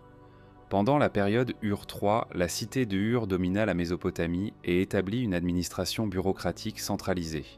Les rois de Ur III se vantèrent d'avoir étendu le contrôle politique à travers la Mésopotamie et d'avoir établi un système d'administration cohérente. Les tablettes administratives de Ur III révèlent un système d'État très développé avec des fonctionnaires, des collecteurs d'impôts et des superviseurs de projets de construction. Lagash était une troisième cité d'importance majeure. Lagash était le siège du temple de Ningirsu, un dieu de la guerre et de l'agriculture. Lagash était aussi connu comme un centre de culture et de littérature. Les tablettes découvertes à Lagash incluent des textes religieux, des inscriptions royales et un grand nombre de tablettes administratives et commerciales. Une des inscriptions royales les plus importantes découvertes à Lagash est celle du roi Antemena, qui décrivit ses victoires militaires et ses réformes religieuses. Un des textes les plus révélateurs découverts à Lagash est un document appelé le Codex d'Ur-Nammu. Ce texte énumère une série de lois et de réformes supposément promulguées par le roi Ur-Nammu. Le code traite de questions de justice, de protéger les faibles et d'établir des normes pour le comportement des fonctionnaires. Ce texte, découvert sur une tablette à Lagash, révèle comment un roi ancien mésopotamien comprenait son devoir envers son peuple. Le roi était présenté comme un agent de la justice divine, responsable de l'application d'une justice juste et du protègement des faibles et des opprimés. Un aspect intéressant de Lagash était qu'elle était gouvernée, à certaines périodes, non par un roi seul, mais par un gouverneur ou un ansi. Certains des textes de Lagash utilisent le terme Ansi plutôt que le terme sumérien habituel pour roi. L'Ansi de Lagash était présenté comme un représentant du dieu Ningirsu plutôt que d'être directement un roi. Cette variation dans la titulature royale révèle que la manière dont le pouvoir était conceptualisé et articule pouvait varier légèrement d'une cité à une autre et d'une période à une autre. Les relations entre Nippur, Ur et Lagash révèlent une dynamique politique complexe. Bien que Ur soit devenu à certaines périodes une puissance militaire dominante, sa suprématie restait enracinée dans la reconnaissance de l'autorité religieuse supérieure de Nippur. Les rois d'Ur III faisaient des dons au temple de Nippur et participaient à ses rituels religieux. De même, les rois de Lagash reconnaissaient l'autorité de Nippur tout en maintenant leur propre cité comme un centre majeur de culture et d'administration. Le temple comme institution était central à la structure politique et économique de chacune de ces cités. Le temple d'Enlil à Nippur, le temple de Nana à Ur et le temple de Ningirsu à Lagash n'étaient pas simplement des lieux de culte, mais aussi des institutions économiques majeures. Les temples possédaient des terres, employaient des travailleurs et contrôlaient de vastes ressources. Les prêtres du temple n'étaient pas une classe séparée de la royauté, mais travaillaient étroitement avec les rois pour administrer la cité. Ainsi, le pouvoir politique et l'autorité religieuse étaient inséparablement entrelacés. Les tablettes découvertes à Nippur, Ur et Lagash fournissent aussi des informations sur les pratiques commerciales et les connexions économiques entre les cités. Bien que ces cités rivalisaient politiquement et militairement, elles étaient aussi connectées par des réseaux commerciaux. Les marchands passaient d'une cité à l'autre, transportant des biens et partageant des informations. Ces connexions commerciales créaient un certain niveau d'interdépendance économique qui tempérait peut-être la rivalité politique. En conclusion de cette partie, Nippur, Ur et Lagash émergent comme trois cités d'importance majeure en Mésopotamie sumérienne. Nippur était le centre religieux suprême, siège d'Enlil et du temple qui légitime toute royauté. Ur devint un centre de puissance politique et de richesse matérielle, particulièrement pendant la période Ur III. Lagash était un centre de culture, de littérature et d'administration bureaucratique. Chacune de ces trois cités révèle des aspects différents de la manière dont le pouvoir était organisé, légitimé et exercé en Mésopotamie ancienne. À mesure que nous progresserons, nous examinerons d'autres aspects de la structure du pouvoir mésopotamienne. Le récit du déluge occupe une place centrale dans la mythologie mésopotamienne. Ce cataclysme apparaît dans plusieurs sources textuelles découvertes par les archéologues, notamment dans les épopées akkadiennes de l'Atrahasis et de Gilgamesh, ainsi que dans des références dans la liste royale sumérienne. Le déluge n'était pas simplement un événement mythologique, mais un événement utilisé pour marquer une rupture historique et cosmologique majeure. Examiner ce récit nous aide à comprendre comment les anciens Mésopotamiens pensaient à l'histoire, au rôle des dieux et au changement cosmique. Selon le récit de l'Atrahasis, le déluge survint après une longue période où les dieux avaient créé les humains pour servir et travailler à leur place. Les humains s'étaient multipliés et s'étaient installés sur la terre. Cependant, la population croissante créait du bruit et du tumulte qui troublait le repos des dieux, en particulier le dieu Enlil, qui était très sensible au bruit. Enlil fut tellement irrité qu'il décida de détruire l'humanité en envoyant un déluge. Cependant, un dieu plus jeune et plus bienveillant, Enki, avertit un homme mortel particulièrement pieux, appelé Atra-Assis, de la catastrophe imminente. Atra-Assis construisit un bateau ou une arche et y chargea sa famille et les animaux. Lorsque le déluge vint, Atra-Assis et ceux à bord du bateau furent sauvés. Après que le déluge eut diminué et que la terre eut été exondée, Atra-Assis et sa famille émergèrent du bateau. Atra-Assis fit une offrande aux dieux, et le dieu Enlil, bien que d'abord irrité d'apprendre que l'humanité avait survécu, finit par accepter la situation. Les dieux établissaient alors de nouvelles règles pour l'humanité. Une partie importante du récit de l'Atrahasis est la description de ces nouvelles règles. Les humains seraient dorénavant soumis à la maladie, à la mort et à d'autres limitations. En contrepartie, les dieux promettraient de ne jamais à nouveau envoyer un déluge dévastateur. Ce nouvel accord entre les dieux et l'humanité établissait un ordre cosmique nouveau et transformé. Le récit du déluge dans l'épopée de Gilgamesh est similaire, mais avec quelques variations. Dans Gilgamesh, le héros Gilgamesh, moyen de trouver l'immortalité, entreprend un voyage pour rencontrer Utnapishtim, un homme ancien qui avait survécu au déluge et à qui avait été accordée l'immortalité. Utnapishtim raconte à Gilgamesh l'histoire du déluge, comment les dieux avaient décidé de détruire l'humanité, comment un dieu bienveillant avait averti Utnapishtim, et comment Utnapishtim avait construit un bateau et avait survécu. Utnapishtim explique ensuite à Gilgamesh que l'immortalité était un don extraordinaire qui ne pouvait pas être répliqué. Même Gilgamesh, malgré tous ses efforts, était finalement voué à mourir comme tous les humains. Les parallèles entre le récit mésopotamien du déluge et le récit biblique du déluge de Noé sont remarquables. Tous deux impliquent un déluge envoyé par une divinité pour punir l'humanité. Tous deux impliquent un homme particulièrement pieux qui est averti et qui construit un bateau pour sauver sa famille et les animaux. Tous deux décrivent le bateau flottant sur les eaux du déluge et s'échouant finalement sur une montagne.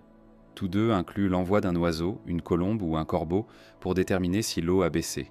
Ces similarités ont amené les savants à conclure que le récit biblique était basé sur ou avait emprunté au récit mésopotamien, particulièrement après que les Hébreux avaient été en exil à Babylone.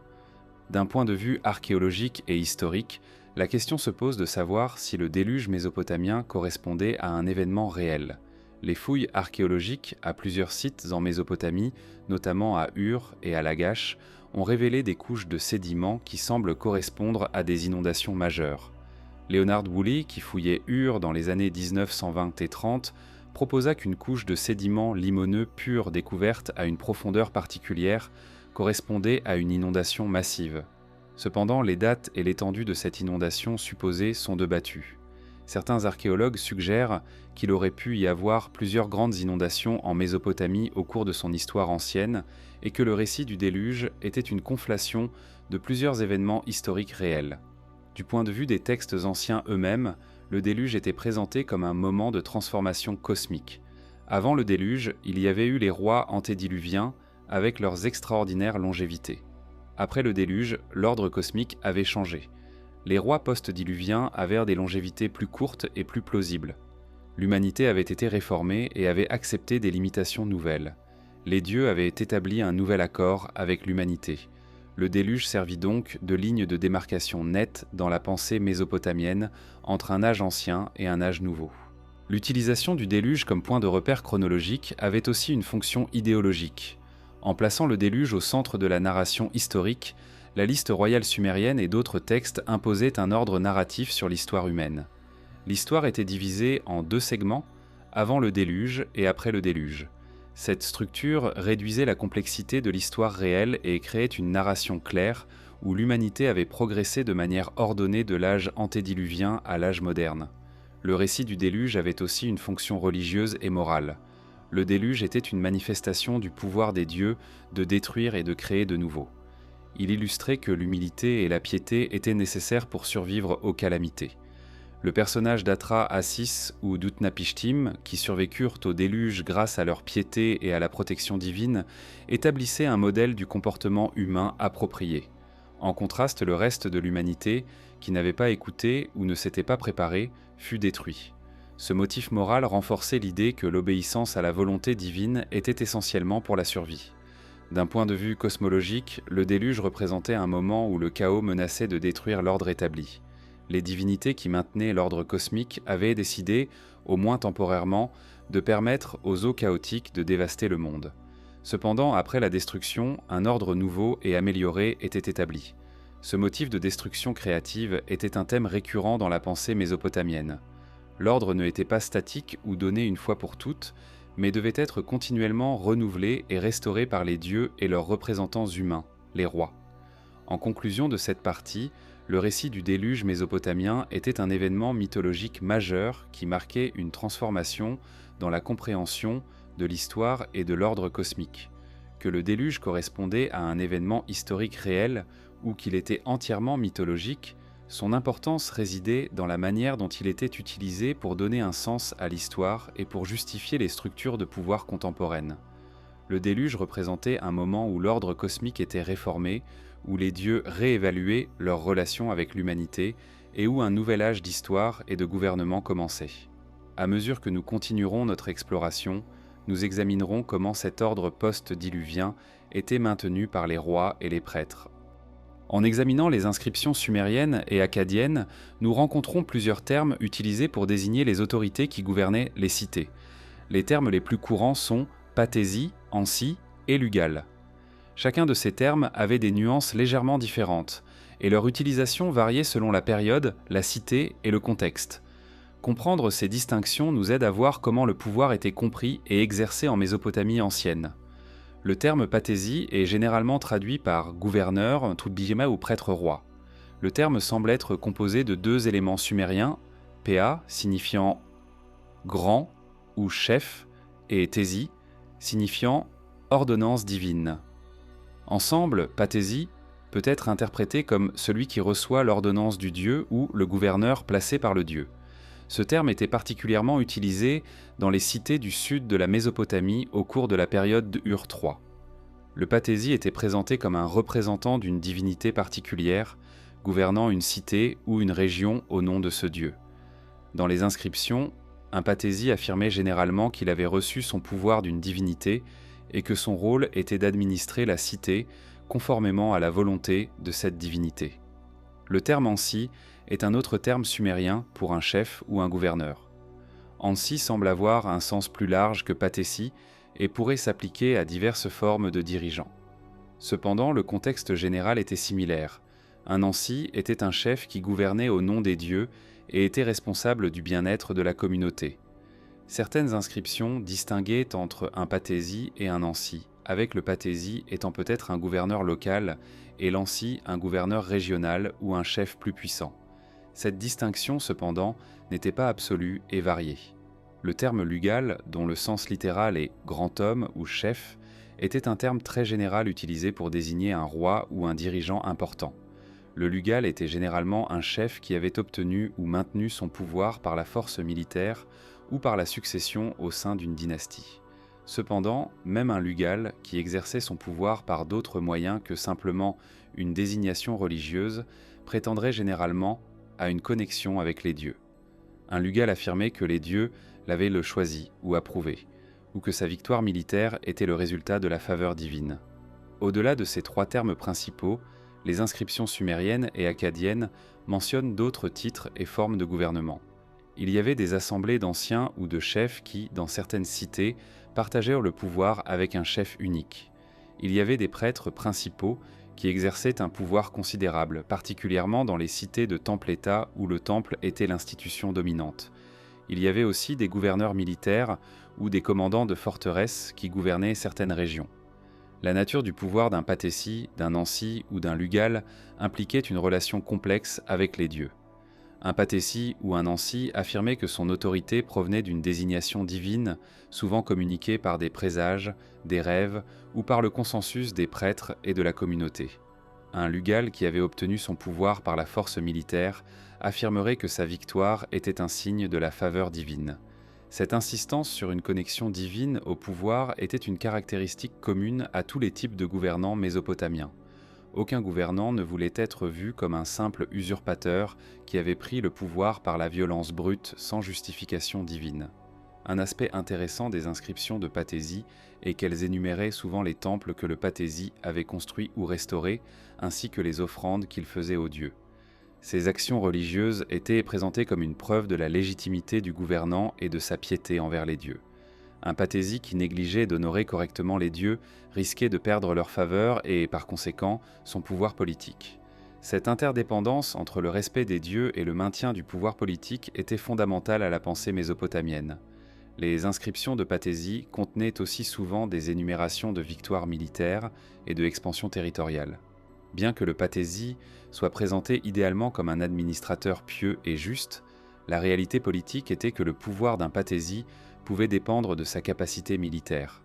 Un patési qui ne pouvait pas défendre son territoire contre les invasions ou qui ne pouvait pas imposer sa volonté à ses voisins risquait de voir son pouvoir affaibli ou renversé. Ainsi, même si le patési était présenté en langage idéalisé comme un représentant des dieux, la politique réelle impliquait une compétition pour le pouvoir, des alliances, des conflits et des tactiques militaires. Un document intéressant qui révèle la nature complexe du pouvoir d'un patési est une inscription du patési Entemena de Lagash. Entemena affirmait avoir reçu son pouvoir d'Enlil. Il énumérait alors ses victoires militaires sur une cité rivale. Il décrivait ensuite les temples qu'il avait construits et restaurés. Finalement, il affirmait avoir apporté la paix et la stabilité à sa région. Cette progression dans l'inscription, d'une affirmation de désignation divine à la réalité militaire et politique, révèle comment un pathési comprenait son rôle. En contraste avec les pathésies et les anciens, dont le pouvoir était plus fortement basé sur une légitimation religieuse, les lugales et les rois, dont le pouvoir provenait de la conquête militaire, devaient souvent investir des efforts supplémentaires pour établir leur légitimité religieuse. Lorsqu'un conquérant établissait une nouvelle dynastie, il était souvent important qu'il soit reconnu par les prêtres des temples majeurs. C'était particulièrement vrai pour Nippur et son temple d'Enlil. Un roi qui n'avait pas la sanction des prêtres de Nippur risquait d'être considéré comme un usurpateur illégitime et d'avoir à faire face à une résistance religieuse. Un exemple remarquable de cette dynamique est donné par la manière dont le roi Hammurabisme de Babylone a établi sa légitimité après ses conquêtes militaires. Après avoir conquis un vaste territoire et établi la domination babylonienne, Hammurabi a cherché à renforcer sa légitimité en promulguant un code légal complet et en plaçant le dieu Shamash au centre de ce code. En affirmant que les lois provenaient de Shamash et en présentant sa propre personne comme un agent de la justice divine, Hammurabi transformait une conquête militaire en ce qui semblait être une ordonnance cosmique. En conclusion de cette partie, les gouvernants mésopotamiens, qu'ils soient pathési, ansi ou lugal, partageaient un engagement envers la légitimation de leur pouvoir par une connexion avec les dieux.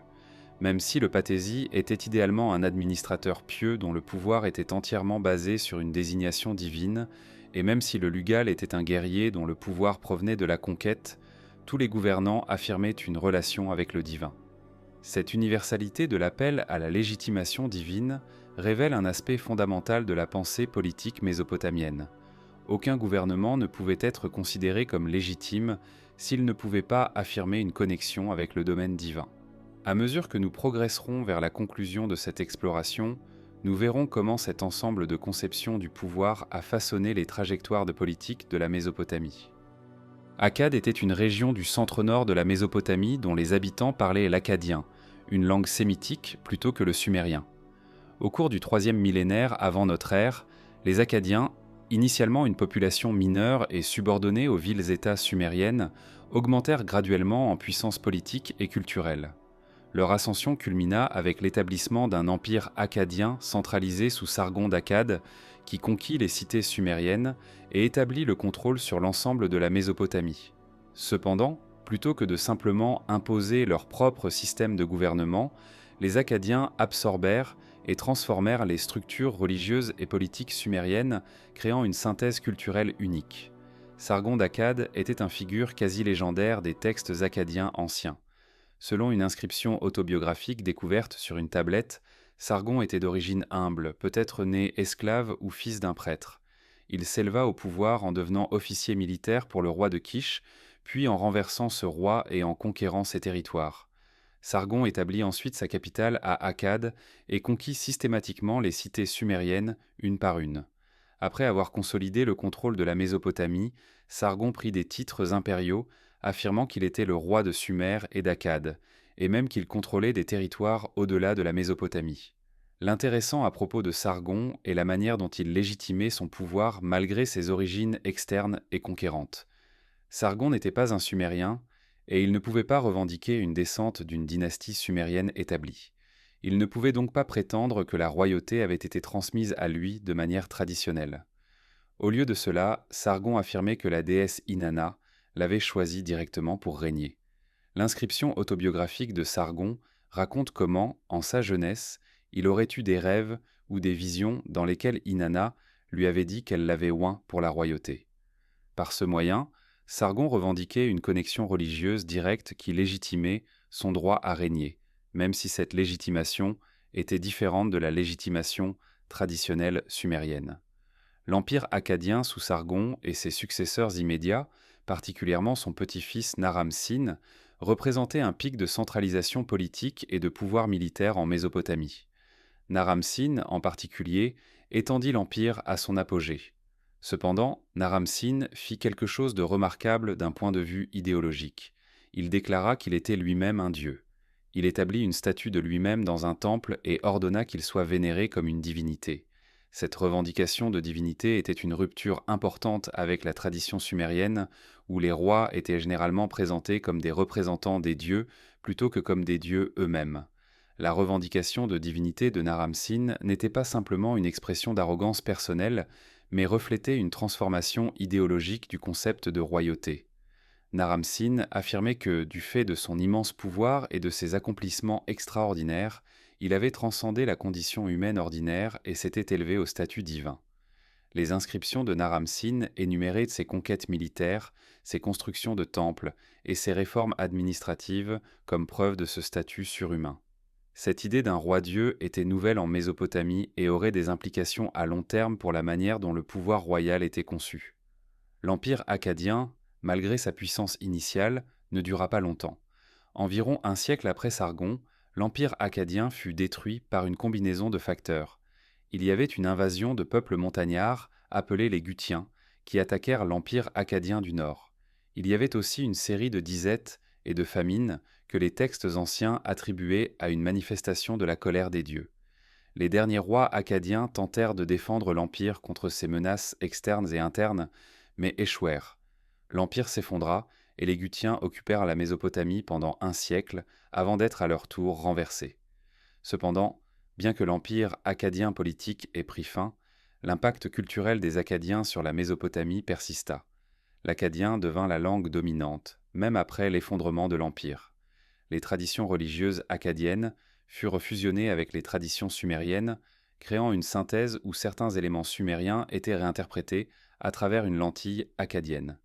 Les dieux sumériens reçurent souvent des noms akkadiens, ou furent redéfinis pour se conformer à une vision akkadienne de la cosmologie.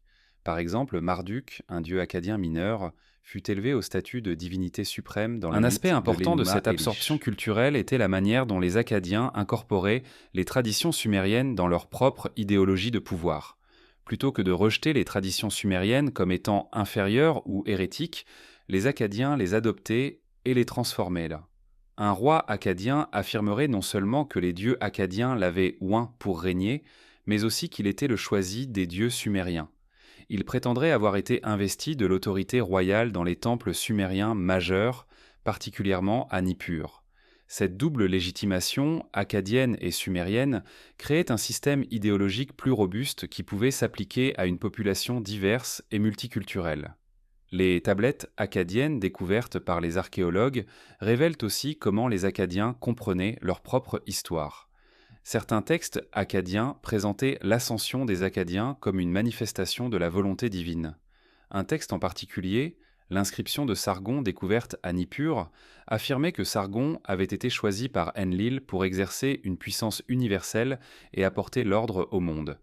Cette affirmation que Enlil, le dieu sumérien par excellence, avait choisi Sargon, le conquérant akkadien, légitimait l'empire akkadien en termes acceptables pour la population sumérienne conquise. Cette dynamique d'absorption culturelle et d'hybridation idéologique caractériserait aussi les périodes ultérieures de la Mésopotamie.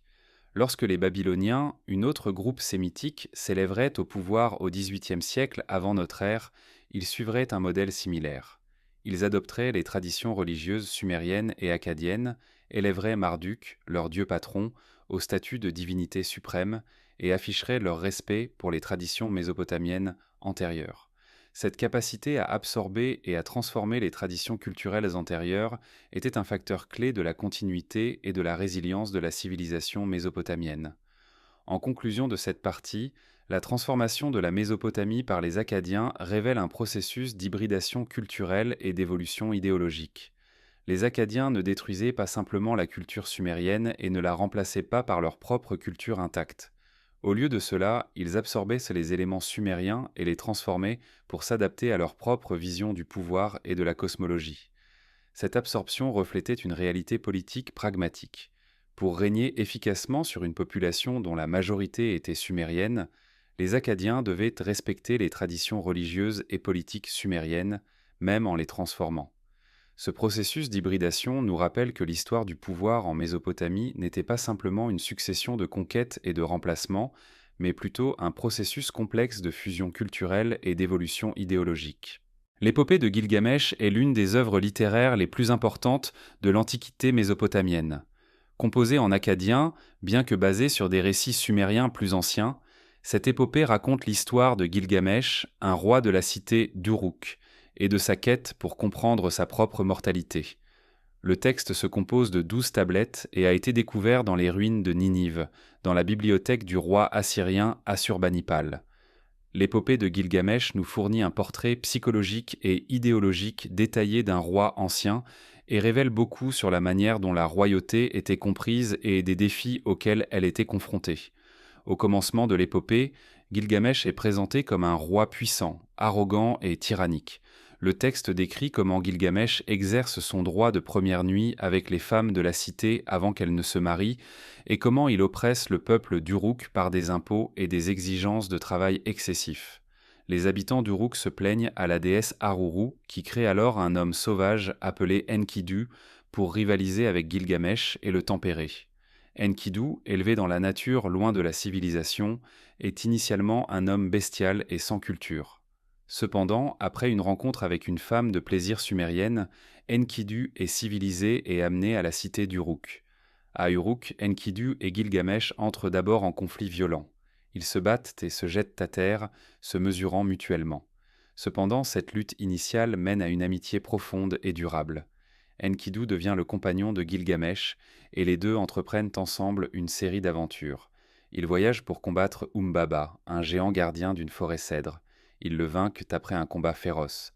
Après cette victoire, Gilgamesh reçoit une proposition de mariage de la déesse Inanna, mais il refuse arrogamment.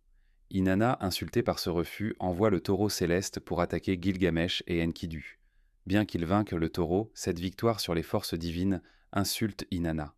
En conséquence de l'insulte à Inanna, les dieux décident de punir Gilgamesh. Cependant, au lieu de punir directement Gilgamesh lui-même, ils punissent Enkidu, son compagnon bien-aimé. Enkidu tombe malade et meurt. Cette mort change Gilgamesh de manière profonde. La perte de son compagnon force Gilgamesh à confronter sa propre mortalité.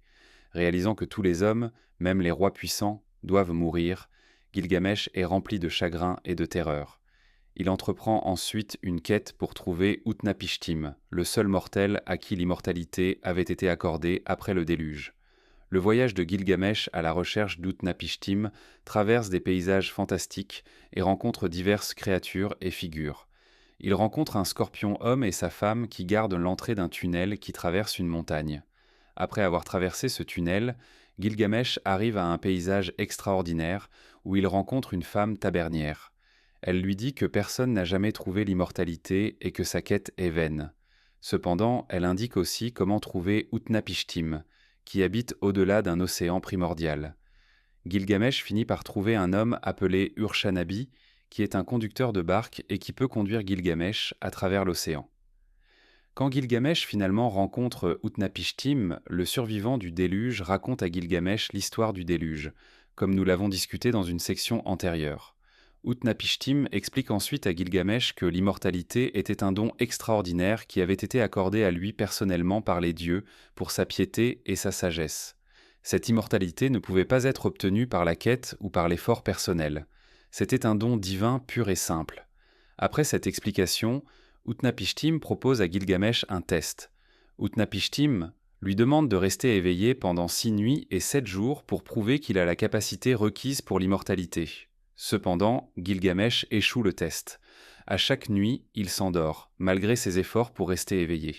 Après le 7e jour, Utnapishtim réveille Gilgamesh et pointe out que même le plus grand des rois ne peut pas surmonter le besoin de sommeil, une préfiguration de la mort ultime. Avant le départ de Gilgamesh, Utnapishtim offre une dernière faveur.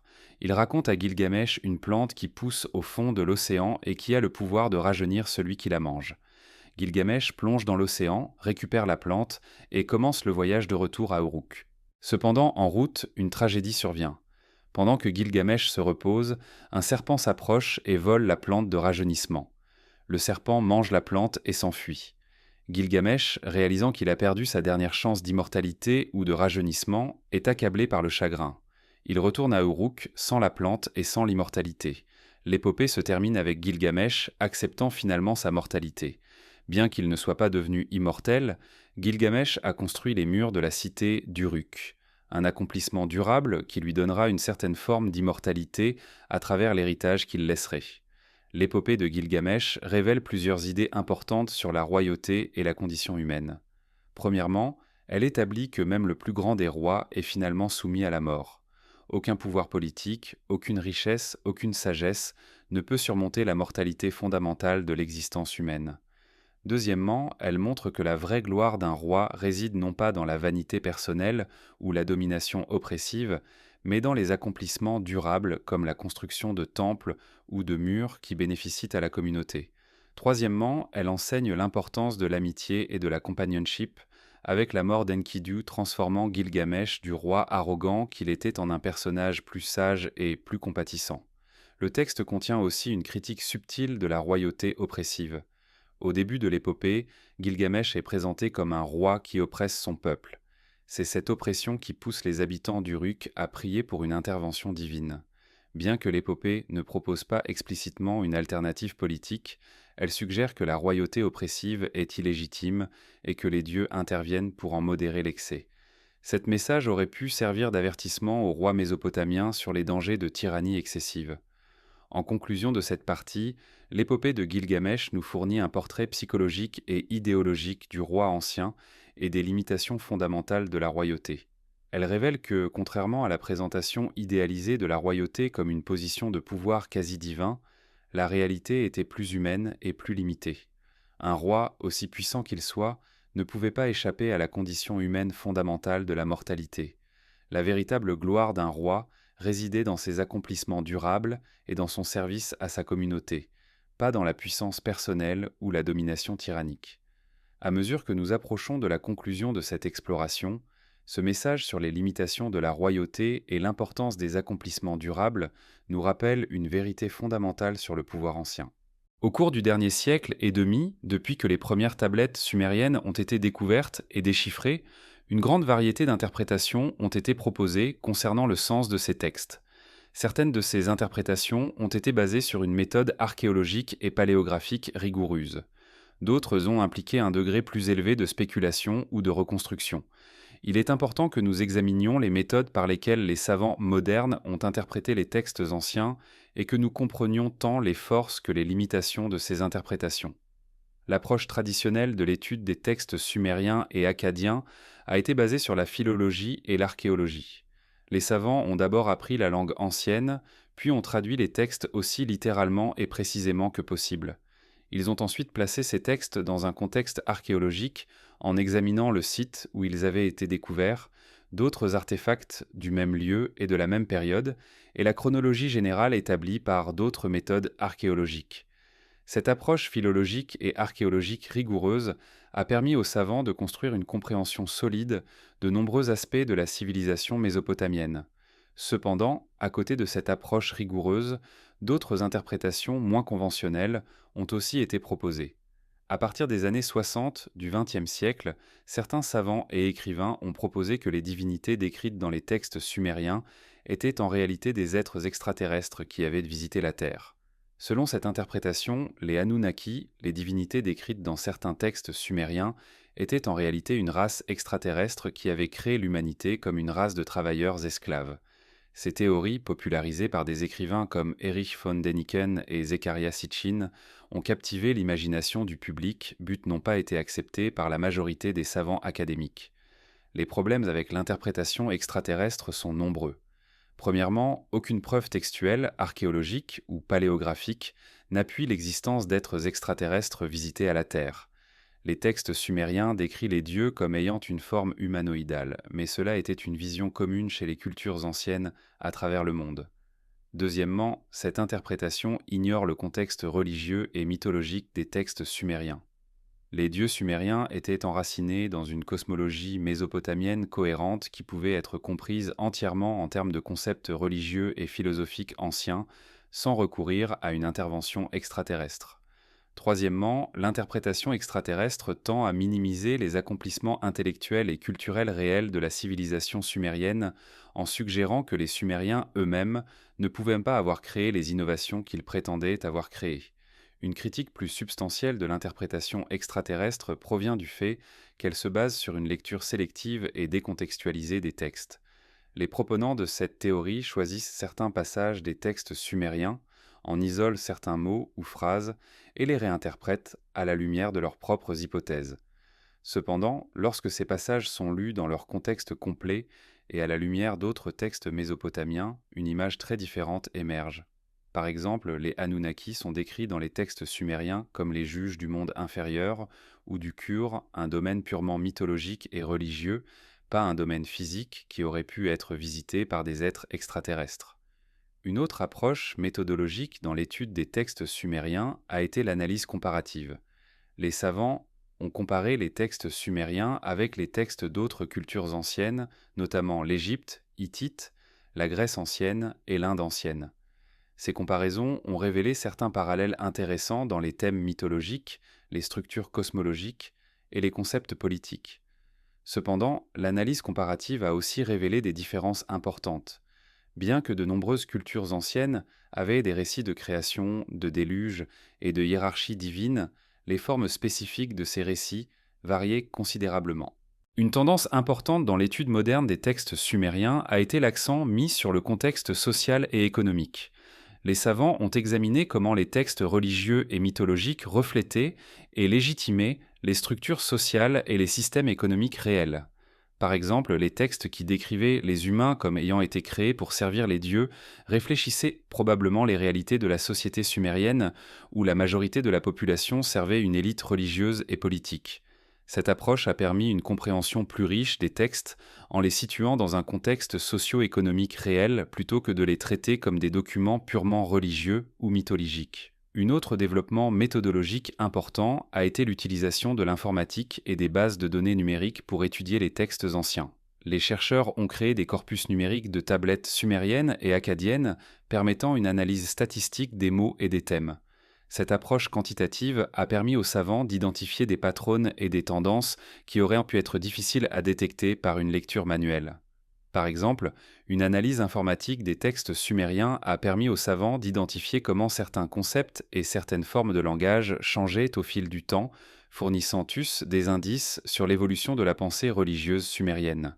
Il est important que nous reconnaissions aussi les limitations de notre compréhension des textes anciens. Bien que des progrès considérables ont été faits dans le déchiffrement et la traduction des tablettes sumériennes, il y a toujours des éléments d'incertitude.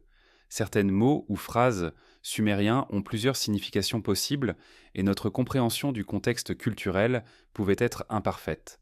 De plus, les tablettes découvertes ne représentent qu'une fraction de tous les documents qui ont été écrits autrefois.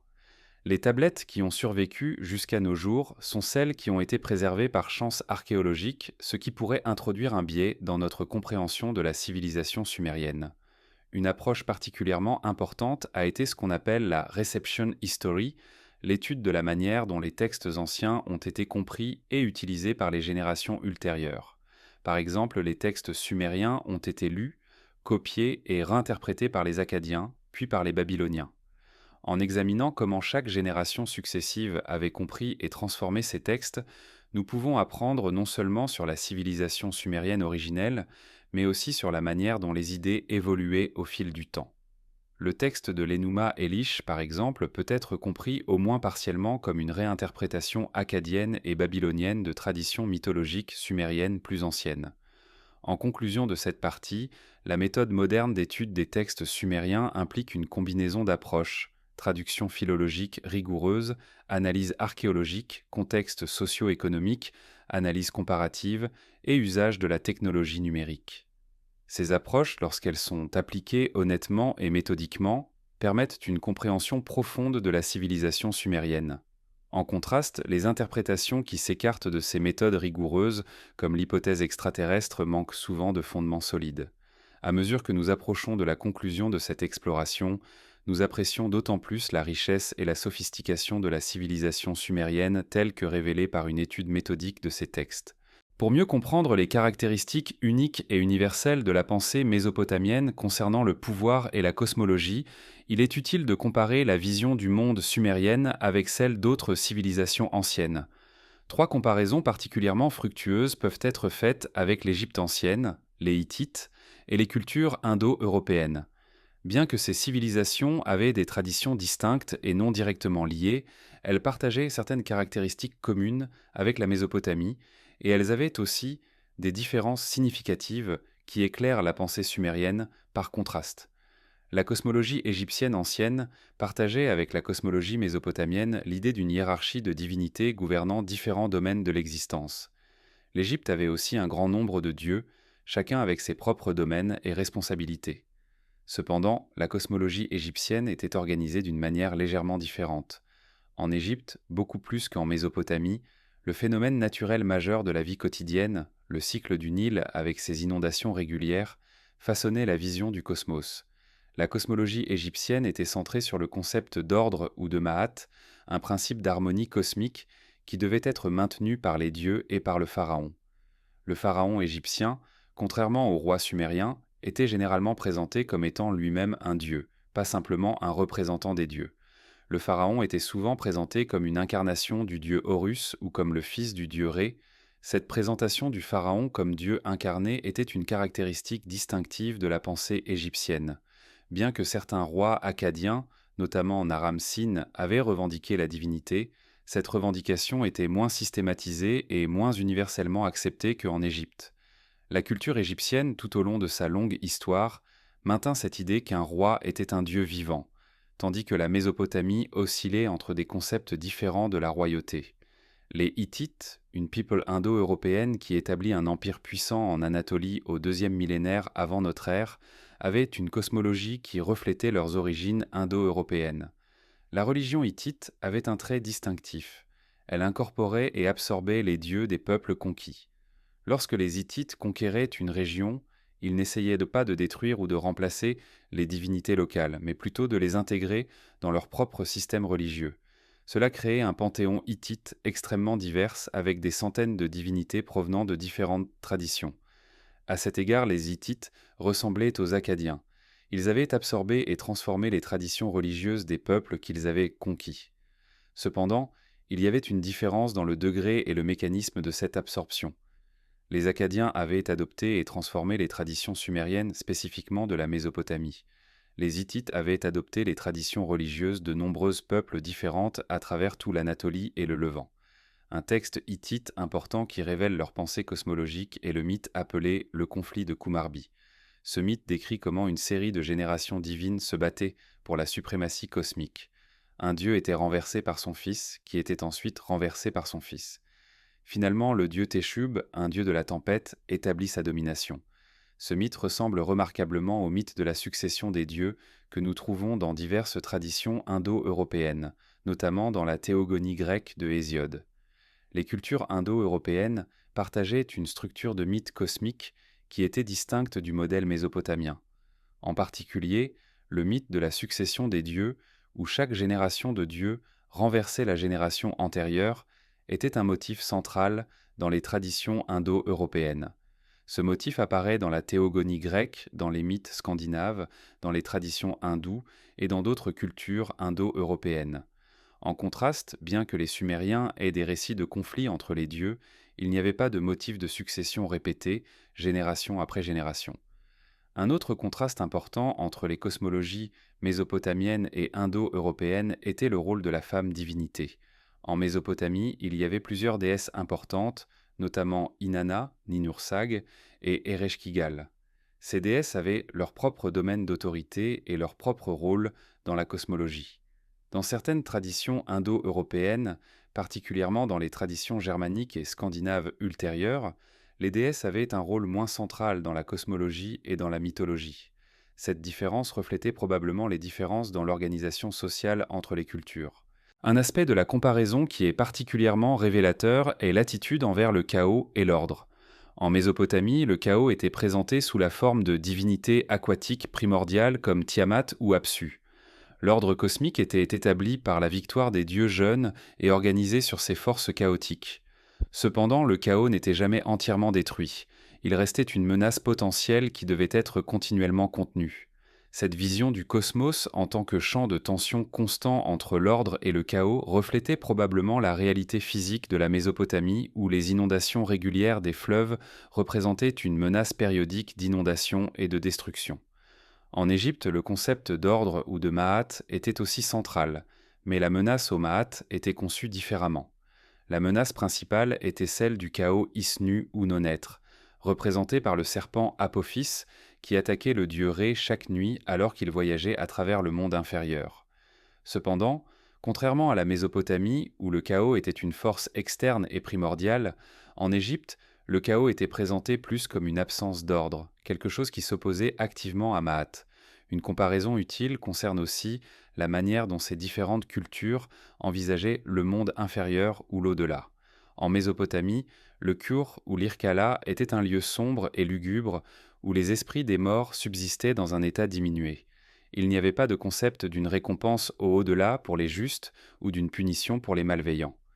La mort était essentiellement la fin, un état réduit d'existence.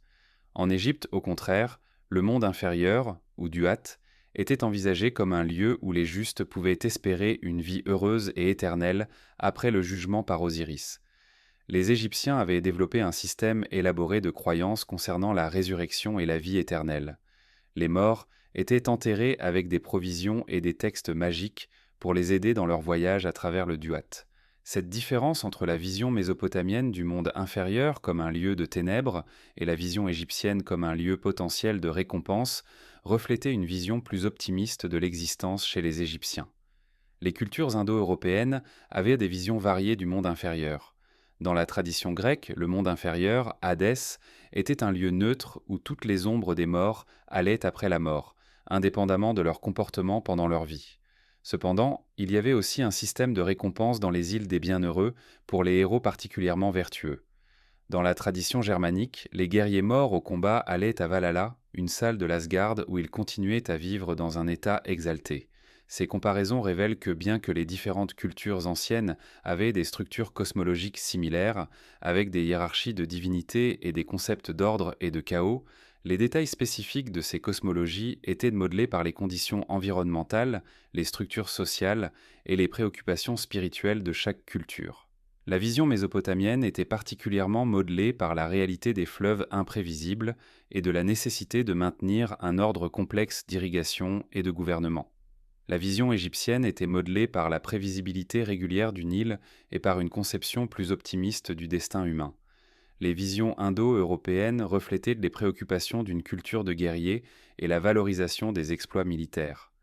En conclusion de cette partie, la comparaison des cosmologies mésopotamienne, égyptienne et indo-européenne révèle que bien que certaines structures et certains thèmes étaient communs à de nombreuses cultures anciennes, les formes spécifiques et les contenus de ces cosmologies reflétaient les conditions uniques et les préoccupations de chaque culture. Cette compréhension comparative nous aide à apprécier que la vision du monde sumérienne, bien qu'elle partageait certains traits avec d'autres cultures, était une création unique d'une civilisation particulière avec ses propres défis et ses propres aspirations. À mesure que nous approchons de la conclusion finale de cette exploration, nous voyons la richesse et la sophistication de la pensée mésopotamienne dans son contexte comparatif plus large. Après cette exploration approfondie des tablettes sumériennes, akkadiennes et des textes mésopotamiens connexes, nous devons maintenant synthétiser ce que nous avons découvert et réfléchir à la question fondamentale qui a guidé cette investigation. Comment les tablettes anciennes révèlent-elles la nature réelle du pouvoir et de l'autorité dans le monde ancien, et qu'est-ce que les interprétations modernes de ces textes nous disent sur la manière dont nous comprenons l'histoire ? Ce qui émerge clairement de notre examen détaillé des tablettes est que le pouvoir en Mésopotamie ancienne était un phénomène complexe et multifacette. Les rois et les gouvernants ne pouvaient pas simplement exercer le pouvoir par la force brute. Ils devaient le légitimer. La légitimation du pouvoir passait presque toujours par une affirmation d'une connexion avec le domaine divin. Un roi affirmait que les dieux l'avaient choisi, ou que sa victoire militaire était le signe d'une faveur divine, ou qu'il était le représentant des dieux sur terre. Cette nécessité universelle de légitimation religieuse révèle une vérité fondamentale. Même en l'absence de démocratie moderne ou de séparation des pouvoirs, Les anciennes sociétés reconnaissaient qu'un gouvernement qui manquait de légitimation était précaire et instable. Les tablettes révèlent aussi que la Mésopotamie ancienne avait des structures politiques complexes avec des niveaux multiples d'autorité. Il y avait l'autorité religieuse, incarnée par les prêtres et les temples. Il y avait l'autorité administrative, incarnée par les gouverneurs et les fonctionnaires. Il y avait l'autorité militaire, incarnée par les rois guerriers et les commandants. Ces différentes formes d'autorité étaient souvent entrerelacées et partagées. Un roi pouvait être aussi grand prêtre, ou un prêtre pouvait exercer une autorité administrative. Les temples, bien que primarily religieux, étaient aussi des institutions économiques majeures contrôlant de vastes ressources. Un aspect particulièrement révélateur des tablettes est la manière dont elles révèlent les conceptions de la succession et du transfert de pouvoir. La royauté n'était pas considérée comme un bien personnel qui pouvait être vendu ou transmis arbitrairement. C'était une position sacrée qui devait être transmise selon certaines règles et protocoles. Généralement, un roi tentait de transmettre la royauté à son fils ou à un proche parent. Cependant, si le successeur désigné manquait de capacité ou de légitimation divine, d'autres options existaient. Un usurpateur pouvait prendre le pouvoir s'il pouvait affirmer qu'il avait l'appui des dieux. La dynamique constante entre la continuité dynastique et la possibilité de changement révèle un système nuancé de légitimation du pouvoir. Les tablettes révèlent aussi que la conception du temps et de l'histoire était très différente de la nôtre. Les anciens Mésopotamiens ne pensaient pas à l'histoire comme une progression linéaire du passé au présent. Au lieu de cela, ils concevaient l'histoire comme étant divisée en cycles ou en âges. Le déluge marquait une rupture majeure entre un âge ancien et un âge nouveau. Chaque change de dynastie était perçu comme un changement dans le cours de l'histoire. Cette vision cyclique ou épisodique de l'histoire était profondément liée à la cosmologie cyclique, où l'ordre et le chaos alternaient, où les dieux renouvelaient constamment l'univers, et où les humains jouaient un rôle dans le maintien de cet ordre en honorant les dieux et en menant une vie juste. Une découverte majeure de notre examen détaillé est que la distinction entre mythe et histoire en Mésopotamie ancienne était très différente de la nôtre.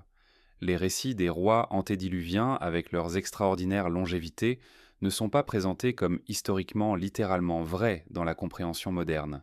Cependant, ils ne sont pas non plus rejetés comme purement fictifs. Ils étaient plutôt une forme de narration sacrée qui contenait une vérité spirituelle ou idéologique, même s'ils ne correspondaient pas aux faits historiques. Cette approche au texte révèle une catégorie intermédiaire de discours entre la fiction et la facte, une catégorie que les cultures modernes ont largement perdue. Les tablettes révèlent aussi que le réel rulers du monde ancien n'étaient pas simplement des tyrans ou des despotes, bien que la tyrannie avait certainement un rôle. Les bons rois étaient présentés comme des administrateurs sages, comme des protecteurs des faibles, comme des bâtisseurs de temples et comme des mainteneurs de la justice. L'épopée de Gilgamesh, bien qu'elle caractérise Gilgamesh en tant que roi arrogant et oppressif au début, montre sa transformation en un personnage qui finit par apprécier les valeurs plus profondes de la vie. Cette évolution suggère que même en l'absence de critiques politiques explicites, les textes littéraires contenaient des messages subtils sur les qualités qu'un bon roi devait posséder. L'absence de preuves de divinité extraterrestre ou de rulers non humains dans les tablettes, après notre examen minutieux et contextualisé, est maintenant claire. Les Anunnaki, qui ont été mal interprétés par certains chercheurs modernes, étaient simplement une catégorie de divinités dans la cosmologie mésopotamienne. Les dieux sumériens, bien qu'ils aient des pouvoirs extraordinaires, étaient décrits de manière cohérente en utilisant un langage et des concepts compréhensibles dans le contexte de la pensée religieuse ancienne. Il n'y a aucune indication que les Sumériens eux-mêmes pensaient avoir été visités par des êtres extraterrestres ou qu'ils revendiquaient une assistance extraterrestre dans leur développement civilisationnel. Un dernier point important émerge de notre examen. Les tablettes sumériennes, akkadiennes et mésopotamiennes révèlent une civilisation de haute complexité intellectuelle. Les Sumériens n'étaient pas des peuples simples ou non cultured. Ils avaient développé des systèmes d'écriture sophistiqués, des structures administratives complexes, une littérature riche et une cosmologie philosophiquement profonde. Les royalties et les dieux qu'ils décrivaient n'étaient pas simplement des personnages de contes de fées ou de mythologie, mais des figures à travers lesquelles ils exploraient les questions éternelles du pouvoir, de la mortalité, de la justice et du sens de l'existence. En conclusion finale de cette exploration complète, nous avons découvert que les tablettes anciennes de Mésopotamie ne révèlent pas des relais extraterrestres ou des êtres divins littéralement venus du ciel pour gouverner l'humanité. Au lieu de cela, elles révèlent des humanins complexes et nuancés qui gouvernaient des sociétés complexes, qui légitimaient leur pouvoir par une connexion religieuse avec le divin, et qui cherchaient à maintenir l'ordre dans un univers qu'ils comprenaient comme étant dans une tension constante entre l'ordre et le chaos. Les True Rulers du monde ancien, comme révélés par les tablettes, n'étaient pas des êtres surnaturels, mais des humains d'une capacité politique et administrative, une connexion religieuse et charismatique avec leur peuple, et une vision idéologique du pouvoir enracinée dans une cosmologie cohérente. Les tablettes nous rappellent que le pouvoir, même dans le monde ancien, était construit sur une fondation de légitimation idéologique. Les rois ne gouvernaient pas simplement par la force, mais par une affirmation constante d'une connexion avec un ordre cosmique plus grand. Ils construisaient des temples, concluaient des alliances, promulguaient des lois et se présentaient comme des agents de divinité bienveillante. Cette approche au pouvoir, fondée sur la légitimation idéologique plutôt que sur la pure coercition, était une caractéristique distinctive de la civilisation mésopotamienne. En reflétant sur notre voyage à travers ces textes anciens, nous apprécions la richesse et la profondeur de la pensée ancienne. Les tablettes sumériennes ne sont pas des documents simples ou primitifs qui pourraient être facilement réinterprétés à la lumière de nos propres catégories modernes. Ce sont les produits d'une civilisation sophistiquée qui avait ses propres préoccupations, ses propres modes de pensée et sa propre vision du monde. En respectant la complexité de ces textes et en les étudiant avec rigueur historique et philologique, nous honorons la civilisation qui les a produits et nous apprenons des leçons durables sur la nature du pouvoir, de l'autorité et de la coexistence humaine.